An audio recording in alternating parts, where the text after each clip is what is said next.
ദൈവത്തിന്റെ പരിശുദ്ധ നാമത്തിന് ഒരിക്കൽ കൂടെ മഹത്വം ചൊല്ലുന്നു. പ്രിയ ബഹുമാനിയ കർത്തദാസൻ പാസ്റ്റർ പോൾ മോഹൻ, കൂടപ്പെട്ടിരിക്കുന്ന ദൈവദാസന്മാർ, ദൈവജനം, അപ്പോൾ തന്നെ പ്രിയ അനിൽ ബ്രദർ, ജീമോൾ, ഇവരെ എല്ലാം ഓർത്ത് ദൈവത്തെ സ്തുതിച്ച് മഹത്വപ്പെടുത്തുന്നു. ദൂരത്തും ചാരത്തുമായിട്ട് ഞങ്ങളെ ശ്രമിച്ചുകൊണ്ടിരിക്കുന്ന ദൈവമക്കളെ എല്ലാവരെയും യേശുക്രിസ്തുവിന്റെ നാമത്തിൽ വന്ദനം ചെയ്യുന്നു. എനിക്ക് വളരെ സന്തോഷമുണ്ട് ഈ കൊല്ലകടവില് ദൈവത്തിന്റെ വചനവുമായിട്ട് ആയിരിക്കുവാൻ. കാരണം കൊല്ലകടവും ഞങ്ങൾ തമ്മിൽ രണ്ട് ബന്ധങ്ങളുണ്ട്. അതിലൊന്ന് എന്റെ ഭാര്യ ആഷയുടെ സഹോദരി അനു, ഇപ്പോൾ അവർ ബാംഗ്ലൂരിലാണ്.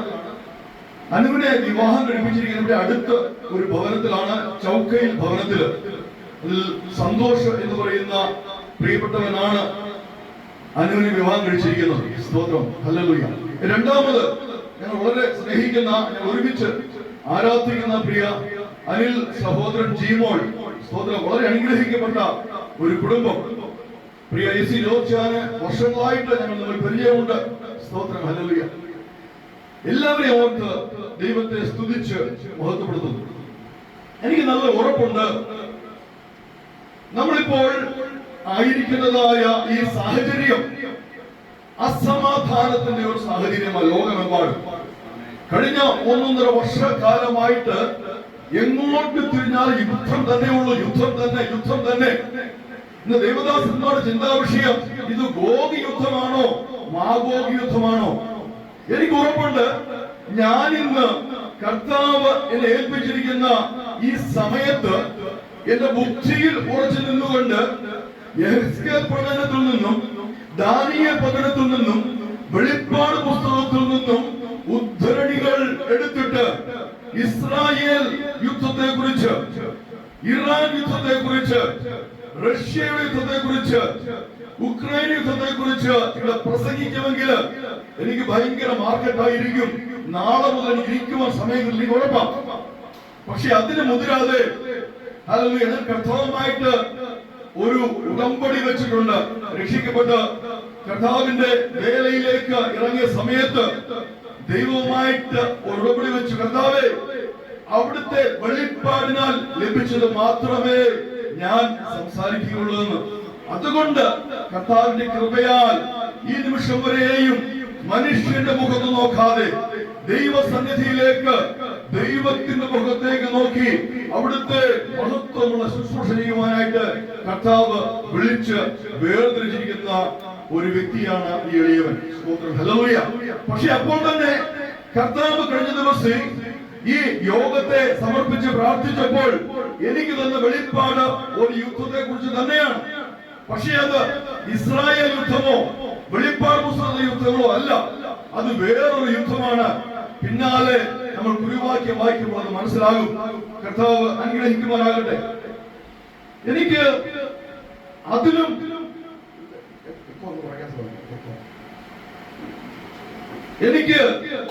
അതിലും സന്തോഷകരമായ ഒരു സംഗതി ഉണ്ടായത്.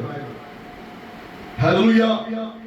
ഈ ധ്യാന യോഗത്തിന്റെ പരസ്യം കണ്ടപ്പോൾ അതിലെന്നെ ഹഠാത് ആകർഷിച്ച ഒരു വാക്കാണ് ധ്യാന യോഗം എന്നുള്ളത്. ഞാൻ രക്ഷിക്കപ്പെട്ട അധികമൊന്നും ആയില്ല, നിങ്ങളെക്കാളൊക്കെ വളരെ ഇളയതാണ്, ഒരു ബാല്യക്കാരനാണ്. വിശ്വാസ ജീവിതത്തിൽ ഞാനൊരു ബാല്യക്കാരനാണ്. 14 വർഷങ്ങളെ ആയുള്ളൂ. സ്തോത്രം, ഹല്ലേലൂയ. അപ്പോൾ ആ പരസ്യത്തിൽ ഞാൻ കണ്ടത് ധ്യാന യോഗം. ഞാൻ ഈ കഴിഞ്ഞ 14 വർഷങ്ങളായിട്ട് ധാരാളം പവർ മീറ്റിങ്ങുകളെ കുറിച്ച് കേട്ടിട്ടുണ്ട്. പവർ യോഗങ്ങൾ, ശക്തി യോഗങ്ങൾ, സ്തോത്രം, ധാരാളം ഫയർ യോഗങ്ങളെ കുറിച്ച് കേട്ടിട്ടുണ്ട്. ഫയർ മീറ്റിംഗ്, തീയാളി കത്തുന്ന തീയുടെ യോഗം കേട്ടിട്ടുണ്ട്. വലിയ ക്രൂസേഡുകൾ കേട്ടിട്ടുണ്ട്.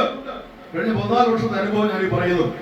വിശ്വാസ ജീവിതത്തിലേക്ക് വന്നതിന് ശേഷം വിശ്വാസ ജീവിത മേഖലയിൽ, വേർപെട്ട മേഖലയിൽ ഞാൻ ഇന്നേവരെ കേട്ടിട്ടുള്ള യോഗങ്ങളെ കുറിച്ച് പറയുന്നത് പവർ മീറ്റിംഗ്, ഫയർ മീറ്റിംഗ്, ക്രൂസേഡുകൾ, രോഗശാന്തി ശുശ്രൂഷ, ഇതൊക്കെയല്ലാതെ ഈ നിമിഷം വരെയും ധ്യാന യോഗം എന്ന് കേട്ടിട്ടില്ല. എന്നെ വളരെ സന്തോഷിപ്പിച്ചു. ഞാൻ ദൈവദാസനെ അതിനായിട്ട് അനുമോദിക്കുകയാണ്. കാരണം ഈ നാടോടുന്നതിന് നടുവേ ഓടാതെ, ഹല്ലേലൂയ സ്തോത്രം, ദൈവാത്മാവ് ഏൽപ്പിക്കുന്നതായ പാതയിൽ, ദൈവാത്മാവ് വെളിച്ചം പകർന്നതായ പാതയിൽ സഞ്ചരിക്കുന്ന ദൈവദാസനായിട്ട് ഞാൻ ദൈവത്തെ സ്തുതിച്ച് മഹത്വപ്പെടുത്തുന്നു. സ്തോത്രം. എന്താണ് ധ്യാനം? നാമൊക്കെ അധിവസിക്കുന്നത് ഭാരതത്തിലാണ്. നമ്മൾ ഭാരതീയരാണെന്ന് എന്നും ഊച്ചക്കൊള്ളുന്നവരാണ്. നമ്മുടെ ഭാരതത്തിന് ഈ ലോകത്തിലെ വേറെ ഒരു രാജ്യത്തിനും ഇല്ലാത്തതായ ഒരു പ്രത്യേകതയുണ്ട്. ഈ ഭാരതം ലോകത്തിന് ധാരാളം കാര്യങ്ങൾ സംഭാവന ചെയ്തിട്ടുണ്ട്. ഹല്ലേലൂയ. അതിലൊക്കെ ഉന്നതമായി കരുതപ്പെടുന്ന ഒരു സംഭാവനയാണ് ധ്യാനം എന്ന ഒരു പദം. ഈ ലോകത്തിന് തികച്ചും അപരിചിതമായിരുന്ന ഒരു പദമാണ് ധ്യാനം എന്നുള്ള പദം. Meditation, contemplation. പക്ഷേ നാം ഇന്ന് ഇവിടെ ആയിരിക്കുന്നത് ഭാരതം ലോകത്തിന് സംഭാവന ചെയ്ത ആ ധ്യാനത്തിൽ പങ്കാളികളാകുവാനല്ല. അത് ആദ്യമേ വ്യക്തമാക്കുകയാണ്. എന്താണ് ഭാരതം ലോകത്തിന് സംഭാവന ചെയ്തതായ ധ്യാനം? അതെന്താണ്? മനസ്സിനെ ശൂന്യവൽക്കരിക്കുക. മനുഷ്യനാൽ അസാധ്യമായ ഒരു കാര്യമാണ് മനസ്സിനെ ശൂന്യവൽക്കരിക്കുക. ഭാരതം ലോകത്തിനു മുമ്പാകെ ഈ ഒരു പദ്ധതി വെച്ചു. നിങ്ങൾക്ക് മനസ്സിനെ ശൂന്യവൽക്കരിക്കാം. മനസ്സ് ചിന്തയില്ലാതെ ആയിക്കഴിഞ്ഞാൽ നിങ്ങളുടെ ആയുസ് വർദ്ധിക്കും, നിങ്ങളുടെ ആരോഗ്യം വർദ്ധിക്കും, നിങ്ങളുടെ ഹൃദയത്തിന്റെ മിടിപ്പ് കുറയും. നിങ്ങളുടെ ഹൃദയത്തിന്റെ മിടിപ്പ് 70 വർഷത്തിൽ നിന്ന് നിങ്ങൾക്ക് ജീവിക്കുന്നതിൽ നിന്ന് 120 വർഷത്തേക്ക് നിങ്ങളെ കൊണ്ടുപോകും. ഹല്ലേലൂയ. ഇന്ന് അറിയപ്പെടുന്ന ഒരു യോഗി ജീവിച്ചിരിക്കുന്ന ഏകദേശം 120 വയസ്സിന് അടുത്ത് കഴിയാറായി. 120 വയസ്സ് ക്രോസ് ചെയ്ത് കഴിഞ്ഞ് ബാംഗ്ലൂരിൽ അദ്ദേഹം ജീവിച്ചിരിക്കുന്നു. യോഗിയാണ്. ഈ യോഗ ധ്യാനമാണ്, അല്ലെങ്കിൽ ധ്യാന യോഗയാണ് ഭാരതം ലോകത്തിന് സംഭാവന ചെയ്തത്. എന്നാൽ ദൈവമക്കളുടെ ധ്യാനം അതല്ല എന്ന് ആദ്യമേ വളരെ വ്യക്തമായി വിളിച്ചു പറയാൻ ആഗ്രഹിക്കുകയാണ്. ദൈവമക്കളുടെ ധ്യാനം മനസ്സിനെ ശൂന്യവൽക്കരിക്കുന്നതല്ല, പിന്നെയോ മനസ്സിനെ നിറയ്ക്കുന്നതാണ്. എന്തിനാണ് നിറയ്ക്കുന്നതാണ്? ദൈവവചനത്താലും ദൈവിക ആലോചനയായാലും ദൈവത്തിന്റെ അരുളപ്പാടുകളാലും ആ ധ്യാനത്തിൽ നിന്ന് ഉയർന്നു വരുന്ന അഗ്നിയാലും, ഹല്ലേലൂയ സ്തോത്രം, നമ്മുടെ ചിന്തകൾ ശുദ്ധീകരിക്കപ്പെടുന്ന ഒരു വലിയ പ്രക്രിയയാണ്, ഒരു ദൈവിക പ്രക്രിയയാണ് ക്രിസ്തീയ ധ്യാനം. ഇത് പലർക്കും അറിയില്ല. ഹല്ലേലൂയ. നാം ആയിരിക്കുന്ന, ജീവിക്കുന്ന ഈ കാലഘട്ടത്തിൽ നമുക്ക് ചുറ്റും ധാരാളം എപ്പിസ്കോപ്പൽ സഭകൾ, പാരമ്പര്യ സഭകളൊക്കെയുണ്ട്. അവരൊക്കെ ഇന്നും പ്രാക്ടീസ് ചെയ്യുന്നത് ഈ ഭാരതീയ ധ്യാനമാണ്. സ്തോത്രം. ഹല്ലേലൂയ. എന്നാൽ വേർപെട്ട ദൈവമക്കൾക്ക് ഒരു കാര്യം അറിയാം. ശൂന്യവൽക്കരിക്കപ്പെട്ട ഹൃദയത്തിൽ കടന്നു വന്നിരിക്കുവാൻ വെമ്പൽ കൊള്ളുന്നവനാണ് ലോകത്തിന്റെ അധിപതിയായ പിശാച്. ഹല്ലേലൂയ സ്തോത്രം. അതുകൊണ്ട് പറയുന്നത് empty heart is the workshop of Satan. എന്ന് വെച്ചാൽ ഒഴിവാക്കപ്പെട്ട ഹൃദയം പിശാചിന്റെ പണിപ്പുര. സ്തോത്രം. ഹല്ലേലൂയ. എന്നാൽ നാം ദൈവമക്കൾക്കുള്ള പ്രത്യേകത, നാം ഉറങ്ങുമ്പോഴും ഉണരുമ്പോഴും നടക്കുമ്പോഴും ഇരിക്കുമ്പോഴും, ഹല്ലേലൂയ, ജോലി ചെയ്യുമ്പോഴും സംസാരിക്കുമ്പോഴും ശ്വാസമെടുക്കുമ്പോഴും നമ്മുടെ ഹൃദയം നിറയെ ദൈവത്തിന്റെ വചനങ്ങളാ. പിശാചിന് ഇരിക്കുവാൻ ഇടമില്ല. ഇതാണ്. അതുകൊണ്ട് ദൈവദാസനെ ഒരിക്കൽ കൂടെ അനുമോദിക്കുകയാണ്. ഈ വേർപെട്ട വിശ്വാസ സമൂഹത്തിൽ ധ്യാന യോഗം എന്ന പേരില്, ഹല്ലേലൂയ, എന്ന പ്രക്രിയയിൽ ഇതുപോലെ ഒരു യോഗം ഇവിടെ ക്രമീകരിക്കുവാൻ കർത്താവ് കൃപ ചെയ്തല്ലോ. അപ്പോൾ തന്നെ തുടർന്ന് നടക്കുവാനിരിക്കുന്നതായ സംയുക്ത കൺവെൻഷനെ ഓർത്ത് പ്രത്യേകം പ്രാർത്ഥിക്കുന്നു. ഞാൻ സോഷ്യൽ മീഡിയയിലൂടെ ഒന്ന് യാത്ര ചെയ്തപ്പോൾ ഈ സഭയുടെ ആഭിമുഖ്യത്തിൽ 2023 ജനുവരിയിൽ നടന്നതായ കൺവെൻഷനുകളും അതിലെ മെസ്സേജുകളും കേൾക്കാനിടയായി. വളരെ സന്തോഷമുണ്ടായി. ദൈവ രാജ്യത്തിന്റെ വ്യാപ്തിക്ക് വേണ്ടി അത്യധ്വാനം ചെയ്യുന്നതായ ഈ സഭയെ ദൈവസ്ഥനിൽ വീണ്ടും സമർപ്പിച്ച് പ്രാർത്ഥിക്കുന്നതിന്റെ ഭാരവാഹികളെ, ഇതിന്റെ നടത്തിപ്പുകാരെ എല്ലാം ദൈവസന്നിധിയിൽ സമർപ്പിച്ച് പ്രാർത്ഥിക്കുന്നു. അപ്പോൾ തന്നെ ആ പരസ്യത്തിൽ എന്നെ ആകർഷിച്ച ഒരു പദം കൂടെയുണ്ട്. ഇത് നടക്കുന്നത് കൊല്ലകടവ് കത്തോലിക്ക പള്ളിക്ക് സമീപമാണ്. എന്നെ വളരെ സന്തോഷിപ്പിച്ചത്, കാരണം ഞാൻ നീണ്ട 42 വർഷം, അപ്പോൾ തന്നെ ഈ ഹല്ലേലൂയ ശബ്ദവീചികൾ കടന്നു എന്നത് കേൾക്കുന്ന ഈ ദേശവാസികളായ കത്തോലിക്ക സഹോദരങ്ങളെ ഒരിക്കൽ കൂടി ദൈവനാമത്തിൽ വന്ദനം ചെയ്യുകയാണ്. കാരണം 42 വർഷങ്ങൾ ഒരു വിശ്വസ്തനായ കത്തോലിക്ക സഭ വിശ്വാസിയായി, അപ്പോൾ തന്നെ ഒരു വിശ്വസ്തനായ ശുശ്രൂഷകനായി, അതിനപ്പുറം ഹല്ലേലൂയ സഭയാൽ നിയോഗിക്കപ്പെട്ട മദ്ബഹായിൽ 30 വർഷം നീണ്ട 30 വർഷങ്ങൾ ശുശ്രൂഷിച്ച ഒരു പ്രധാന ശുശ്രൂഷകനായി ജീവിച്ച ഒരു പിന്നാമ്പുറം എനിക്കുണ്ട്. ഹല്ലേലൂയ.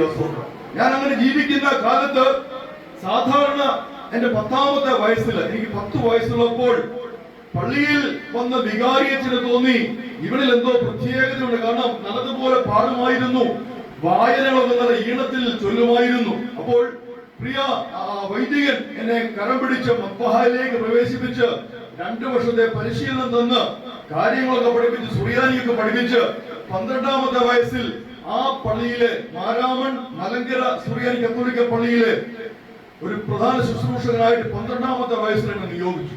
ഹല്ലേലൂയ. സാധാരണ കുഞ്ഞുങ്ങൾ സ്കൂളിൽ പോയി സ്കൂൾ കഴിഞ്ഞ് ഓടി വീട്ടിലേക്കാണ് പോകുന്നത്. കാരണം വിശപ്പെടുന്നില്ല, കഴിയണം, പിന്നെ കളിക്കുവാൻ പോകണം. പക്ഷെ അൻസൻ അങ്ങനെ ആയിരുന്നില്ല. സ്കൂൾ വിട്ടാൽ ഓടി വരുന്നത് പള്ളിയിലാണ്, ഉറങ്ങുന്നത് മദ്ബഹായില്ല. അത്ര കഠിനമായിട്ട്, അത്ര കഠിനപ്പെട്ട ഒരു തീവ്രവാദിയായ കത്തോലിക്ക വിശ്വാസിയായി ജീവിച്ച അൻസൻ ഇന്ന് കർത്താവിന്റെ വചനവും എടുത്ത് കൊല്ലകടവിൽ നിൽക്കുന്നുവെങ്കിൽ അത് അൻസന്റെ കഴിവല്ല, ഒരു മനുഷ്യന്റെയും കഴിവല്ല, ദൈവത്തിന്റെ വലിയ കൃപ. എന്റെ സാക്ഷ്യം പറയുവാൻ നിന്നാൽ 2.5-3 മണിക്കൂറുകളുണ്ട്. ഒരു പ്രത്യേക സാക്ഷ്യമാണ്. പ്രിയമുള്ളവർ, സാധിക്കുമെങ്കിൽ കേൾക്കണം.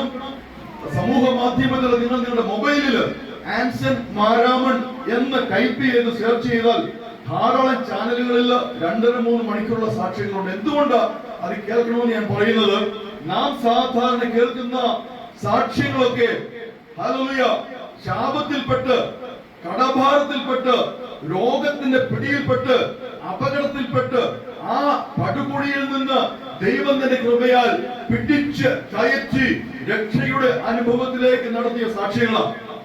അത് കേൾക്കുമ്പോൾ നമുക്ക് ദൈവത്തോട് കൂടുതൽ അടുക്കുവാൻ തോന്നും. ഹല്ലേലൂയ, സ്തോത്രം. നമുക്ക് അവരോട് സഹതാപം തോന്നും, നമുക്ക് അവരുടെ സ്നേഹം തോന്നും. എന്നാൽ എന്റെ സാക്ഷ്യം അങ്ങനെയല്ല. സമ്പത്തിന്റെ കൊടുമുടിയിൽ, വിദ്യാഭ്യാസത്തിന്റെ ഉന്നതിയിൽ, സ്തോത്രം, ലോക പ്രശസ്തിയുടെ ഉന്നതിയിൽ, ഓസ്ട്രേലിയ ഉള്ളവര്, കാനഡ ഉള്ളവര്, അമേരിക്കയിലുള്ളവര്, ഈ വാട്സപ്പോ ഫേസ്ബുക്കോ യൂട്യൂബോ ഒന്നുമില്ലാത്ത കാലഘട്ടത്തില് എന്നെ തേടുന്ന ഒരു കാലം ഉണ്ടായിരുന്നു. അതായത് പറഞ്ഞ പ്രശസ്തിയുടെ കൊടുമുടിയിൽ. ആ കൊടുമുടിയിൽ നിൽക്കുമ്പോഴാണ് കർത്താവ് എന്റെ മുറിയിൽ ഇറങ്ങുമെന്ന് പറഞ്ഞത്, അൻസ, നീ പാപിയാണ്, നീ മാനസാന്തരപ്പെടണം. അന്നത്തെ എന്റെ വിശ്വാസത്തിൽ ഞാൻ പാപിയല്ല, എനിക്ക് മാനസാന്തരപ്പെടേണ്ട ആവശ്യമില്ല. മാനസാന്തരപ്പെടണമെന്ന് പറയുന്നത് ചെവിക്കുറ്റിക്ക് അടിക്കുന്ന തരത്തിലുള്ള ധൈര്യത്തോടെ ജീവിക്കുന്ന വ്യക്തിയാണ് ഞാൻ. ഈ പറയുന്നത് നിങ്ങൾ ഓരോരുത്തരും ഏറ്റെടുത്തോണം. ഹല്ലേലൂയ. ഞാൻ പാപിയല്ല എന്ന ഒരു ചിന്ത ഉള്ള ഒരു വ്യക്തികൾ ഏറ്റെടുത്തോണം. ഹല്ലേലൂയ, സ്തോത്രം. ഞാൻ വളരെ ചുരുക്കമായിട്ട് പറഞ്ഞു പോവുകയാണ്. കാരണം എല്ലാ ഞായറാഴ്ചയും കുമ്പസാരിച്ച് വിശുദ്ധ കുർബാന സ്വീകരിക്കുന്ന ഒരുവൻ പാപി അല്ല എന്നാണ് ഞാൻ പഠിച്ചിരിക്കുന്നത്. സ്തോത്രം, ഹല്ലേലൂയ. അവനിൽ പാപമില്ല. പക്ഷെ അടുത്ത ഞായറാഴ്ച കുമ്പസാരിക്കണം, കുർബാന കൊള്ളണം എന്നുള്ള വാസ്തവം. ആ എന്നോടാണ് യേശു കർത്താവ് എന്നെ മുറിയിൽ ഇറങ്ങിയെന്ന് പറഞ്ഞത്, അൻസ, നീ പാപിയാണ്, മാനസാന്തരപ്പെട്ട് ദൈവത്തെങ്കിലേക്ക് തിരിഞ്ഞു കൊടുക്കാൻ. തിരിച്ചു പറഞ്ഞു, ഞാൻ പാപിയല്ല, എന്നിൽ പാപമുണ്ടെങ്കിൽ കാണിച്ചു തരണം. കാരണം ഞാൻ അന്ന് അബുദാബിയില് സെന്റ് ജോസഫ് കത്തോലിക്ക പള്ളിയിൽ വൈകുന്നേരം പോയിട്ട് നീണ്ട വീക്കെൻഡ്. ആ സമയത്ത് പള്ളിയിൽ പോയി കുമ്പസാരിച്ച് കുർബാനയും കൊണ്ട് വരുന്ന വഴിക്ക് ഒരു കടയിൽ കയറി എനിക്ക് ആവശ്യമായ ഭക്ഷണവും മദ്യവും സിഗരറ്റും ഒക്കെ വാങ്ങിച്ച് എന്റെ മുറിയിൽ വന്ന് ആ വീക്കെൻഡ് ആഘോഷിക്കുവാനായിട്ട് തയ്യാറെടുക്കുമ്പോഴാണ് ഞാനത് കേൾക്കുന്നത്. വിട്ടുകൊടുക്കുമോ? ഞാൻ പിടിച്ചു, ഞാൻ പാപിയല്ല. പക്ഷേ പ്രിയ ദൈവങ്ങളെ പറയട്ടെ, എന്റെ കാഴ്ചശക്തി ആ നിമിഷം നഷ്ടപ്പെട്ടു. അടുത്ത 3 ദിവസങ്ങൾ എന്റെ മുറിയിൽ ഞാൻ ഒറ്റയ്ക്ക് എന്റെ കട്ടിലിൽ കിടന്നുകൊണ്ട് എഴുന്നേക്കാൻ വയ്യാതെ ഞാൻ നോക്കുന്നിടത്തെല്ലാം എന്റെ പാപം. ഒരു 12 വയസ്സ് മുതൽ ശ്രദ്ധിച്ചു കേൾക്കണം, കുമ്പസാരിക്കുന്നവർ ശ്രദ്ധിച്ചു കേൾക്കണം. ഹല്ലേലൂയ, സ്തോത്രം. കുമ്പസാരത്തോടെ പാപമോചനമുണ്ടെന്ന് പറയുന്നവർ ശ്രദ്ധിച്ചു കേൾക്കണം. 12-ാം വയസ്സ് മുതൽ എനിക്ക് ഓർമ്മ വെച്ച കാലം മുതൽ, അറിവ് വെച്ച കാലം മുതൽ ഞാൻ എന്തെല്ലാം കാട്ടിക്കൂട്ടിയോ അത് ഓരോന്നായിട്ട് കൃത്യമായ തീയതിയും കേൾവിയും കാഴ്ചയും ഇതെല്ലാം ഞാൻ എങ്ങോട്ട് നോക്കുന്നോ കാണുന്നത് അതാണ്. അതുപോലെ 3 ദിവസം എടുത്തു. 42 വയസ്സ് വരെയുള്ള എന്റെ പാപം എന്നെ ദൈവത്തിന് കാണിച്ചു തരുവാനായിട്ട്. എന്നിട്ട് 3-ാം ദിവസം പറഞ്ഞു, ഇവയിലൊന്നുപോലും, ഇതെല്ലാം നീ കുമ്പസാരത്തിൽ പറഞ്ഞതാ, പക്ഷെ ഇതൊന്നുപോലും ക്ഷമിക്കപ്പെട്ടിട്ടില്ല. ഇതെല്ലാം എനിക്കും നിനക്കും ഇടയിൽ നിൽക്കുന്നു. നിന്നെ എന്നിൽ നിന്ന് അകറ്റിയിരിക്കുന്നു.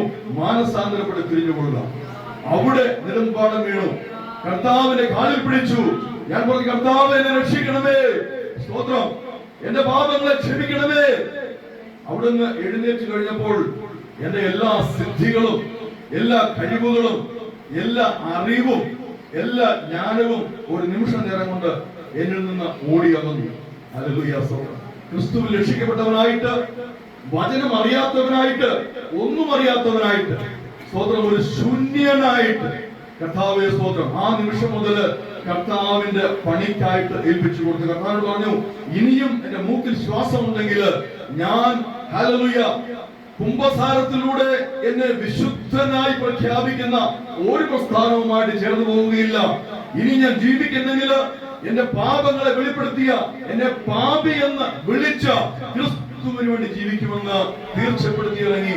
തടസ്സങ്ങൾ ഒത്തിരി ഉണ്ടായി, പ്രതിബന്ധങ്ങൾ ഒത്തിരി ഉണ്ടായി. അവിടെയൊക്കെ കർത്താവിന്റെ കൃപയാൽ നിന്ന് ഈ നിമിഷം വരെയും കർത്താവ് നിർത്തിയിരിക്കുന്നു. അതിനാലാണ് ഞാൻ പറഞ്ഞത്, നിങ്ങൾക്ക് അവസരം ലഭിക്കുമെങ്കിൽ എന്റെ സാക്ഷി കേൾക്കണം. ആൻസൺ മാരാമൺ എന്ന് നിങ്ങൾ ടൈപ്പ് ചെയ്താൽ മതി, ഗൂഗിളിൽ ധാരാളമുണ്ട്. സമയമെടുത്ത് കേൾക്കുക. കർത്താവ് അനുഗ്രഹിക്കുമാറാകട്ടെ. അപ്പോൾ അതാണ് ഈ കത്തോലിക്ക പള്ളി എന്ന് ആ പരസ്യത്തിൽ കേട്ടപ്പോൾ, കണ്ടപ്പോൾ എന്നെ വളരെ സന്തോഷിപ്പിച്ചത്. ഈ ദേശത്ത് എന്നെ കേൾക്കുന്നവര്, ഇനിയും സമൂഹ മാധ്യമത്തിൽ എന്നെ കേൾക്കുന്നവര് ഓർത്തിരിക്കണം, മാനുഷികമായ ഒരു പഠിപ്പിക്കലിനും മാനുഷികമായ ഒരു ഉപദേശത്തിനും നിന്നെ എന്റെ പാപത്തിൽ നിന്ന് വിടുവിക്കുവാൻ സാധിക്കുകയില്ല. കർത്താവ് യേശു ക്രിസ്തുവിന്റെ രക്തത്തിന് മാത്രമേ, കർത്താവ് യേശു ക്രിസ്തു കാൽവരി കുരിശിൽ ചൊരിഞ്ഞ ആ യാഗത്തിന് മാത്രമേ നിന്റെ പാപത്തെ മോചിക്കുവാനും, നിന്നെ ശാപത്തിൽ നിന്ന് വിടുവിക്കുവാനും, നിന്നെ നിത്യമണ്ഡലത്തിൽ നിന്ന് വിടുവിക്കുവാനും സാധിക്കുകയുള്ളൂ എന്ന് വ്യക്തമായി അറിഞ്ഞുകൊള്ളണം. ആ രക്ഷ ഏറ്റെടുക്കാത്ത ഒരു വ്യക്തിയെങ്കിലും, ഇത് സൗജന്യമാണ്, ഒരു മെഴുകുതിരി കത്തിക്കേണ്ട, ഒരിടത്തും നേർച്ചയിടേണ്ട, ഒരു മലയിൽ ചവിട്ടേണ്ട, ഒരു കുരിശ് ചുമക്കേണ്ട, ഹല്ലേലൂയ, ഒരു തീർത്ഥാടന കേന്ദ്രത്തിന് പോകണ്ട, ഒരു പുരോഹിതന്റെ മുമ്പിൽ മുട്ടുകുത്തണ്ട. ഇത് സൗജന്യമാണ്. കൃപയാൽ, ദൈവത്തിന്റെ കൃപയാലുള്ള വിശ്വാസങ്ങളുടെ ഉള്ളിൽ ഉദിക്കുമ്പോൾ ആ വിശ്വാസത്താൽ ഉളവാകുന്ന നീതീകരണമാണ് ഈ രക്ഷ എന്ന് പറയുന്നത്. എന്താണ് നീതീകരണം? നിന്റെ പാപത്തെ കണക്കിടാതെ മായ്ച്ചു കളയുന്നതാണ് നീതീകരണം എന്ന് പറയുന്നത്. കർത്താവ് അനുഗ്രഹിക്കുമാറുണ്ട്. തുടർന്നുള്ള വചന ശുശ്രൂഷയിൽ അങ്ങോളം സ്വന്തം ഞാൻ പറഞ്ഞല്ലോ, ധ്യാനയോഗമാണ്. എന്താണ് ധ്യാനമെന്ന് ഞാൻ പറഞ്ഞു. പക്ഷേ നമുക്ക് വേർപെട്ട വിശ്വാസികൾക്ക് ഒരു ചെറിയ പ്രയാസമുള്ളത്, നമുക്ക് ധ്യാനം എന്ന് പറഞ്ഞാലും, ബൈബിൾ ക്ലാസ് എന്ന് പറഞ്ഞാലും, വചന ശുശ്രൂഷ എന്ന് പറഞ്ഞാലും എല്ലാം പ്രസംഗങ്ങളാണ്. സ്തോത്രം, ഹല്ലേലൂയ. പക്ഷേ ധ്യാനം എന്ന് പറയുമ്പോൾ പ്രത്യേകതയുണ്ട്. ഒരു പ്രത്യേക വിഷയം നമ്മൾ വചനത്തിൽ നിന്ന് അടർത്തിയെടുത്ത്, ദൈവത്തിന്റെ കൃപയാൽ, ദൈവ ആലോചനയാൽ അടർത്തിയെടുത്ത് അത് ദൈവസന്നിധിയിൽ ഇരുന്നുകൊണ്ട് ചിന്തിക്കുകയും ആലോചിക്കുകയും ധ്യാനിക്കുകയും ചെയ്യുന്നതാണ് ധ്യാനം എന്ന് പറയുന്നത്. പ്രസംഗം എന്ന് പറയുന്നത് അത് കേട്ട് ഒഴുകിപ്പോകുന്നതാണ്. ഹല്ലേലൂയ. അതിൽ പിടിക്കപ്പെടുന്നവർ മാത്രമേ അതിൽ പ്രയോജനപ്പെടുകയുള്ളൂ. ബൈബിൾ പഠനം, വേദപുസ്തക പഠനം എന്ന് പറയുന്നത് ബുദ്ധിയിലേക്ക് കടക്കുന്ന, നമ്മുടെ ബുദ്ധി, നമ്മുടെ അറിവ് വർദ്ധിക്കും. വിശുദ്ധ വചനത്തെ കുറിച്ചുള്ള അറിവ് വർദ്ധിക്കും. ഹല്ലേലൂയ. വചന ശുശ്രൂഷ എന്ന് പറയുന്നത് നമ്മുടെ ഭാരങ്ങൾ കുറയ്ക്കുന്നതാണ്. ഹല്ലേലൂയ. ദൈവദാസന്മാർ വചന ശുശ്രൂഷ ചെയ്യുമ്പോൾ ഹല്ലേലൂയ നമ്മൾ ഏറ്റെടുക്കുന്നതായ ദൂതുകൾ നമ്മുടെ ഹൃദയത്തിലേക്ക് പകർത്തപ്പെട്ട് നമ്മുടെ ശരീരത്തിന്റെ ഭാരം, നമ്മുടെ മനസ്സിന്റെ ഭാരം, നമ്മുടെ രോഗദുരിതങ്ങൾ, നമ്മുടെ കഷ്ടപ്പാടുകളൊക്കെ മാറുന്നതാണ് വചന ശുശ്രൂഷ എന്ന് പറയുന്നത്. എന്നാൽ ധ്യാനം എന്ന് പറയുന്നത് വ്യത്യസ്തമാണ്. പ്രസംഗവും വചന ശുശ്രൂഷയും നമ്മുടെ മനസ്സിനും ശരീരത്തിനും ബലവും പുഷ്ടിയും നൽകുമെങ്കിൽ ധ്യാനം എന്ന് പറയുന്നത് നമ്മുടെ ആത്മാവിനെ പുഷ്ടിപ്പെടുത്തുന്നതാണ്. അതുകൊണ്ട് പറയുന്നത് ധ്യാനത്തിന്റെ തീയത്തിയെന്ന്. സ്തോത്രം, ഹല്ലേലൂയ. ധ്യാനത്തിൽ എന്താ സംഭവിക്കുന്നത്? നാം വായിക്കുന്നതായ, നാം ഏറ്റെടുത്ത് വായിച്ചതായ, ദൈവത്തിൽ നിന്ന് കേട്ടതായ ആ വചനഭാഗം, ആ വിഷയം നമ്മൾ ചിന്തിച്ചുകൊണ്ടിരിക്കുമ്പോൾ നമ്മുടെ ഹൃദയത്തിൽ ആഴത്തിൽ വേര് വളരും, വേര് പടരും, നമ്മുടെ അന്തരാത്മാവിലേക്ക് അത് ഇറങ്ങി ചെല്ലും. അങ്ങനെ നമ്മുടെ ആത്മാവിനെ പുഷ്ടിപ്പെടുത്തും, ആത്മാവിനെ ബലപ്പെടുത്തും. ദൈവവചനത്തിൽ നിന്ന് ധാരാളമായ പുഷ്ടി വലിച്ചെടുക്കുവാനായിട്ട് വേരുകൾ പടർത്തപ്പെടും. അങ്ങനെ ആത്മാവിനെ ബലപ്പെടുത്തുന്നതാണ് ധ്യാന യോഗം എന്ന് പറയുന്നത്. ഈ ധ്യാന യോഗം ഇവിടെ നടക്കുമ്പോൾ ഇത് കേട്ടുകൊണ്ടിരിക്കുന്ന സമൂഹ മാധ്യമത്തോട് കേൾക്കുന്നതായ ദൈവമക്കളോട്, ദൈവദാസന്മാരുടെ പറയട്ടെ, സ്വന്തം നിങ്ങൾക്ക് വേണ്ടത് ശരീരത്തെ പുഷ്ടിപ്പെടുത്തുന്നതാണോ, മനസ്സിനെ പുഷ്ടിപ്പെടുത്തുന്നതാണോ, ആത്മാവിനെ ബലപ്പെടുത്തുന്നതാണോ? നിങ്ങൾ തിരഞ്ഞെടുക്കുന്നത് ആത്മാവിനെ ബലപ്പെടുത്തുന്നതെങ്കിൽ നിങ്ങളുടെ പവർ മീറ്റിംഗും, നിങ്ങളുടെ ഫയർ മീറ്റിംഗും, നിങ്ങളുടെ ക്രൂസൈഡ് മീറ്റിംഗും ധ്യാന യോഗങ്ങളാക്കി തരണം. കുറെ ബഹളം വെച്ച്, കുറെ തുള്ളിച്ചാടി ജനത്തെ പറ്റിച്ച് വഞ്ചിച്ച് അവർക്ക് എന്തൊക്കെ ലഭിച്ചു എന്ന് പറഞ്ഞ് അവരെ വെറും കൈയോടെ മടക്കി അയക്കുന്നതാകരുത്. അവരുടെ ഹൃദയത്തെ ബലപ്പെടുത്തി, അവരുടെ ആത്മാവിനെ പുഷ്ടിപ്പെടുത്തി. നമുക്കറിയാമല്ലോ, ഈ പടർന്നു വന്നിരിക്കുന്ന വൃക്ഷങ്ങൾ നമുക്കറിയാമല്ലോ. ഒരു വൃക്ഷം എത്ര പടർന്നു വന്നിരിക്കുന്നു അത് കുഴിച്ചാൽ മനസ്സിലാകും. ഹല്ലേലൂയ, സ്തോത്രം. അതിന് വേര് അത്രയും തന്നെ പടർന്നിരിക്കും. എന്നാൽ നേരെ പോകുന്ന ആഞ്ഞിലി പോലുള്ള മരം അത് മുകളിലേക്ക് പോകുന്തോറും ഹല്ലേലൂയ അതിന് തായ്വേര് ഒരു ലെവല് വരെ പോകുന്നുള്ളൂ. എന്നാൽ പടർന്നു വന്നിരിക്കുന്ന, ഞാൻ പേര് പറയുന്ന മരം, ആ മരങ്ങളുടെ നിങ്ങൾക്കറിയാം, അല്ല അത്തിവൃക്ഷം പോലെ പടരുന്നതായ ഹല്ലേലൂയ മരങ്ങളുണ്ട്. നമ്മുടെ ദേശത്ത് ധാരാളം പടർന്നു വന്നിരിക്കുന്ന മരങ്ങളുണ്ട്. നിങ്ങൾ നോക്കുമെങ്കിൽ അതിന്റെ ശിഖരങ്ങളിൽ നിന്ന് പോലും വേരിറങ്ങി മണ്ണിൽ നിന്ന് ഫലം വലിച്ചെടുക്കുന്ന വേരർത്താൽ പോലും അതിനെ നിങ്ങൾ നശിപ്പിക്കുവാൻ സാധിക്കുക. ഇതാണ് ധ്യാനം എന്ന് പറയുന്നത്. ധ്യാനം ഇതുപോലെ നമ്മളെ നോക്കുന്നവർ കാണണം, നമ്മൾ എന്തോ സംഭവിച്ചിരിക്കുന്നുവെന്ന് നമ്മൾ ആത്മീയത നോക്കുന്നവർ കാണും. അപ്പോൾ തന്നെ വചനത്തിൽ നിന്ന് ആവോളം പോഷകം വലിച്ചെടുത്ത് പടർന്നുകൊണ്ടിരിക്കുന്നതായിരിക്കണം നമ്മുടെ ആത്മീയ ജീവിതം. ഹല്ലേലൂയ. നമുക്ക് വചന ചിന്തയിലേക്ക് കടന്നു വരാം. ഇന്നത്തെ വചന ധ്യാനത്തിന്റെ വിഷയം എന്ന് പറയുന്നത് ജഡമോഹവും ആത്മാഭിലാഷവും. അതിന് യോഗ്യമായി കർത്താവ് എന്നെ ഏൽപ്പിച്ച, ഞാൻ ഒരു കാര്യം പറയട്ടെ. തുടക്കത്തില് യഥാർത്ഥത്തില് ഞാൻ ഈ കഴിഞ്ഞ ദിവസങ്ങളൊക്കെ ധ്യാനിച്ചു വന്ന ഒരു വിഷയം എന്ന് പറയുന്നത് എഴുതപ്പെട്ട രേഖകളെ തിരുത്തുന്ന ദൈവം എന്നുള്ളൊരു വിഷയമാണ്. ഞാൻ ഇവിടെയും എടുക്കുവാൻ ആഗ്രഹിച്ചത് തന്നെയാണ്. എഴുതപ്പെട്ട രേഖകളെ തിരുത്തുന്ന ദൈവം, അത് വിടുതലിന്റെ ശുശ്രൂഷയാണ്. അപ്പോൾ പ്രിയ സഹോദരൻ അനിൽ സഹോദരന്റെ കാര്യം പറഞ്ഞപ്പോൾ എന്റെ ഹൃദയത്തിൽ പെട്ടെന്ന് വന്നത്, പ്രത്യേക ഹല്ലേലൂയ തയ്യാറെടുപ്പൊന്നും ആവശ്യമില്ലല്ലോ. കാരണം ഞാൻ കഴിഞ്ഞ ഏകദേശം 3-4 ആഴ്ചകളായിട്ട് ധ്യാനിക്കുന്ന ഒരു വിഷയമാണ് തിരുത്തപ്പെടുന്ന രേഖകൾ എന്നുള്ളത്. അപ്പോൾ എനിക്ക് ചാടിക്കയറി ഒരു കുറിവാക്യം വായിപ്പിച്ച് അങ്ങ് പ്രസംഗിക്കാമല്ലോ എന്ന് വിചാരിച്ചു. പക്ഷേ ഇന്നലെ പകൽ സമയത്ത് ഈ ധ്യാനയോഗത്തെ ദൈവസന്നിധിയിൽ സമർപ്പിച്ച് ദൈവിക പാതപീഠത്തിലായിരുന്നപ്പോൾ കർത്താവ് വേഗത്തിൽ എന്റെ മുൻപിൽ ഒരു വാക്യം എഴുതി കാണിച്ചു. ഹല്ലേലൂയ. ആ വാക്യമാണ് ഗലാത്യ ലേഖനം. തുറന്നാട്ടെ, ഗലാത്യ ലേഖനം. ഈ വാക്യം, കുറെ വാക്യങ്ങളുണ്ട്, ഞാനത് പതിയെ പറഞ്ഞു തരാം. നമുക്ക് സമയം ആവശ്യത്തിനുണ്ട്, വളരെ സമയമുണ്ട്. ഇന്നിത് ധ്യാനിച്ച് ഇതിന്റെ ഉള്ളറകളിലേക്ക് നമുക്ക് കടക്കണം. നമ്മുടെ ഹൃദയത്തിൽ വേരുകൾ പൊട്ടി മുളയ്ക്കണം. സ്തോത്രം, ഹല്ലേലൂയ. അതിന്റെ 5-ാമത്തെ അധ്യായം, ഗലാത്യർ 5, 17-ാമത്തെ വാക്യം. ജഡാഭിലാഷം ആത്മാവിനും ആത്മാഭിലാഷം ജഡത്തിനും വിരോധമായിരിക്കുന്നു. നിങ്ങൾ ഇച്ഛിക്കുന്നത് ചെയ്യാതെ വണ്ണം അവ തമ്മിൽ പ്രതികൂലമല്ലോ. ജഡാഭിലാഷം ആത്മാവിനും ആത്മാഭിലാഷം ജഡത്തിനും വിരോധമായിരിക്കുന്നു. ഇവർ തമ്മിൽ ഒരു യുദ്ധമാണ്. ഇതാ ഞാൻ ആദ്യം പറഞ്ഞത്. ഇന്നത്തെ വിഷയം ഒരു യുദ്ധത്തെ കുറിച്ചാണെന്ന്. സ്തോത്രം. ഇസ്രായേൽ ഇറാൻ യുദ്ധമല്ല. ഹല്ലേലൂയ. നമ്മുടെ ഉള്ളിൽ ഒരു ഇസ്രായേൽ ഉണ്ട്, നമ്മുടെ ഉള്ളിൽ ഒരു ഇറാൻ ഉണ്ട്. നമ്മുടെ ഉള്ളിൽ നടക്കുന്നത് ആ യുദ്ധത്തെ കുറിച്ചായത്. ഇത് മധ്യപൂർവ്വ ദേശത്ത് നടക്കുന്ന യുദ്ധമല്ല. ഹല്ലേലൂയ. സ്തോത്രം. അപ്പോൾ അവ തമ്മിൽ പ്രതികൂലമായിരിക്കുന്നതുകൊണ്ട്, അവർ തമ്മിൽ ശത്രുതയായിരിക്കുന്നതുകൊണ്ട് എന്താണ്, നാം ഇച്ഛിക്കുന്നത് പലതും നമുക്ക് ചെയ്യുവാൻ സാധിക്കുന്നില്ല. ഇതാണ് വിഷയം. ആത്മാഭിലാഷവും ജഡത്തിന്റെ മോഹവും. ആത്മാവിൻ ശക്തിയോടെ ജീവിപ്പാൻ ആത്മനൽവരങ്ങൾ നിത്യവും പ്രകാശിപ്പാൻ.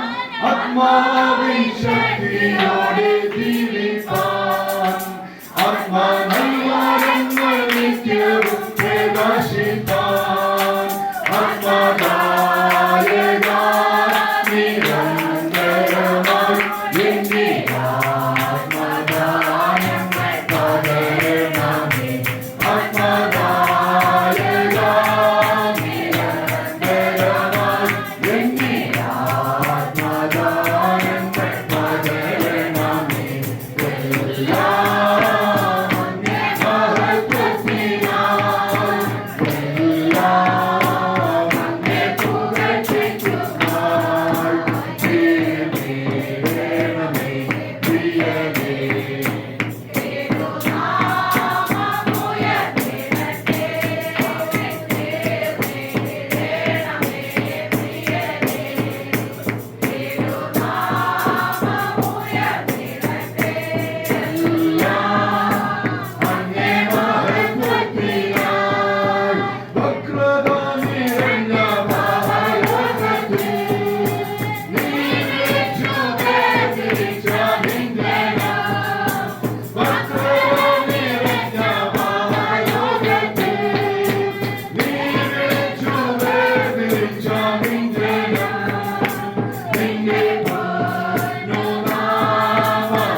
നന്ദിയോടെ സ്തുതിച്ച് അവിടുത്തെ നാമത്തെ ഞങ്ങൾ ഈ പകലിൽ മഹത്വപ്പെടുന്ന മഹാപരിശുദ്ധനാദിയെ വാഴ്ത്തപ്പെടാൻ ഞങ്ങൾ സ്വർഗീയതാണ്. ഈ നല്ല സമയത്തെ ഓർത്ത് നന്ദിയോടെ സ്തുതിച്ച് മഹത്വപ്രദീയമായ യൂണിയൻ ഗോസ്പൽ ചർച്ചിന്റെ ആഭിമുഖ്യത്തിൽ നടത്തപ്പെടുന്നതായ ഈ ധ്യാന യോഗത്തിൽ ഞങ്ങൾക്ക് ഒരുമിച്ച് കർത്താവ് ഈ പകൽ കൂടുതൽ സ്തുതിക്കുന്ന പറയുന്നത്. ഹല്ലേലൂയ. സകല നിയന്ത്രണവും അവിടുത്തെ തൃക്കരങ്ങളിൽ ഏറ്റെടുക്കാൻ നന്ദിയോടെ സ്തുതിക്കുന്നു. പരിശുദ്ധാത്മാവിനെ ബലപ്പെടുത്തുന്ന കൃപയ്ക്കായി സ്തുതിക്കുന്നു. പുത്രന്റെ രക്തത്താൽ ഞങ്ങൾ കഴുകപ്പെടുന്നതിന് ഞങ്ങൾ സ്തുതിക ദൈവമായ കർത്താവ് അവിടുന്ന് ഏൽപ്പിച്ചിരിക്കുന്നതായ ധ്യാന ചിന്തയ്ക്കായും അതിനാധാരമായ വാക്യത്തിനായി നന്ദിയോടെ സ്തുതിക ദൈവമായ കർത്താവ് ഇന്ന് പകൽ ഞങ്ങൾ ധ്യാനിക്കുമ്പോൾ ദൈവമായ കർത്താവ് ജഡത്തിന്റെ മോഹം എന്ത് എന്നും ആത്മാവിന്റെ അഭിലാഷം എന്ത് എന്നും കർത്താവേ സ്തോത്രം. ഹല്ലേലൂയ. ഏതാണ് ബലവാനെന്നും ഗ്രഹിക്കുവാൻ, ഇതിൽ ആരാണ് ജയം പ്രാപിക്കുന്നത് മനസ്സിലാക്കുവാൻ കർത്താവേ സ്തോത്രം. ജഡത്തിന്റെ മോഹമാണോ ബലമുള്ളത്?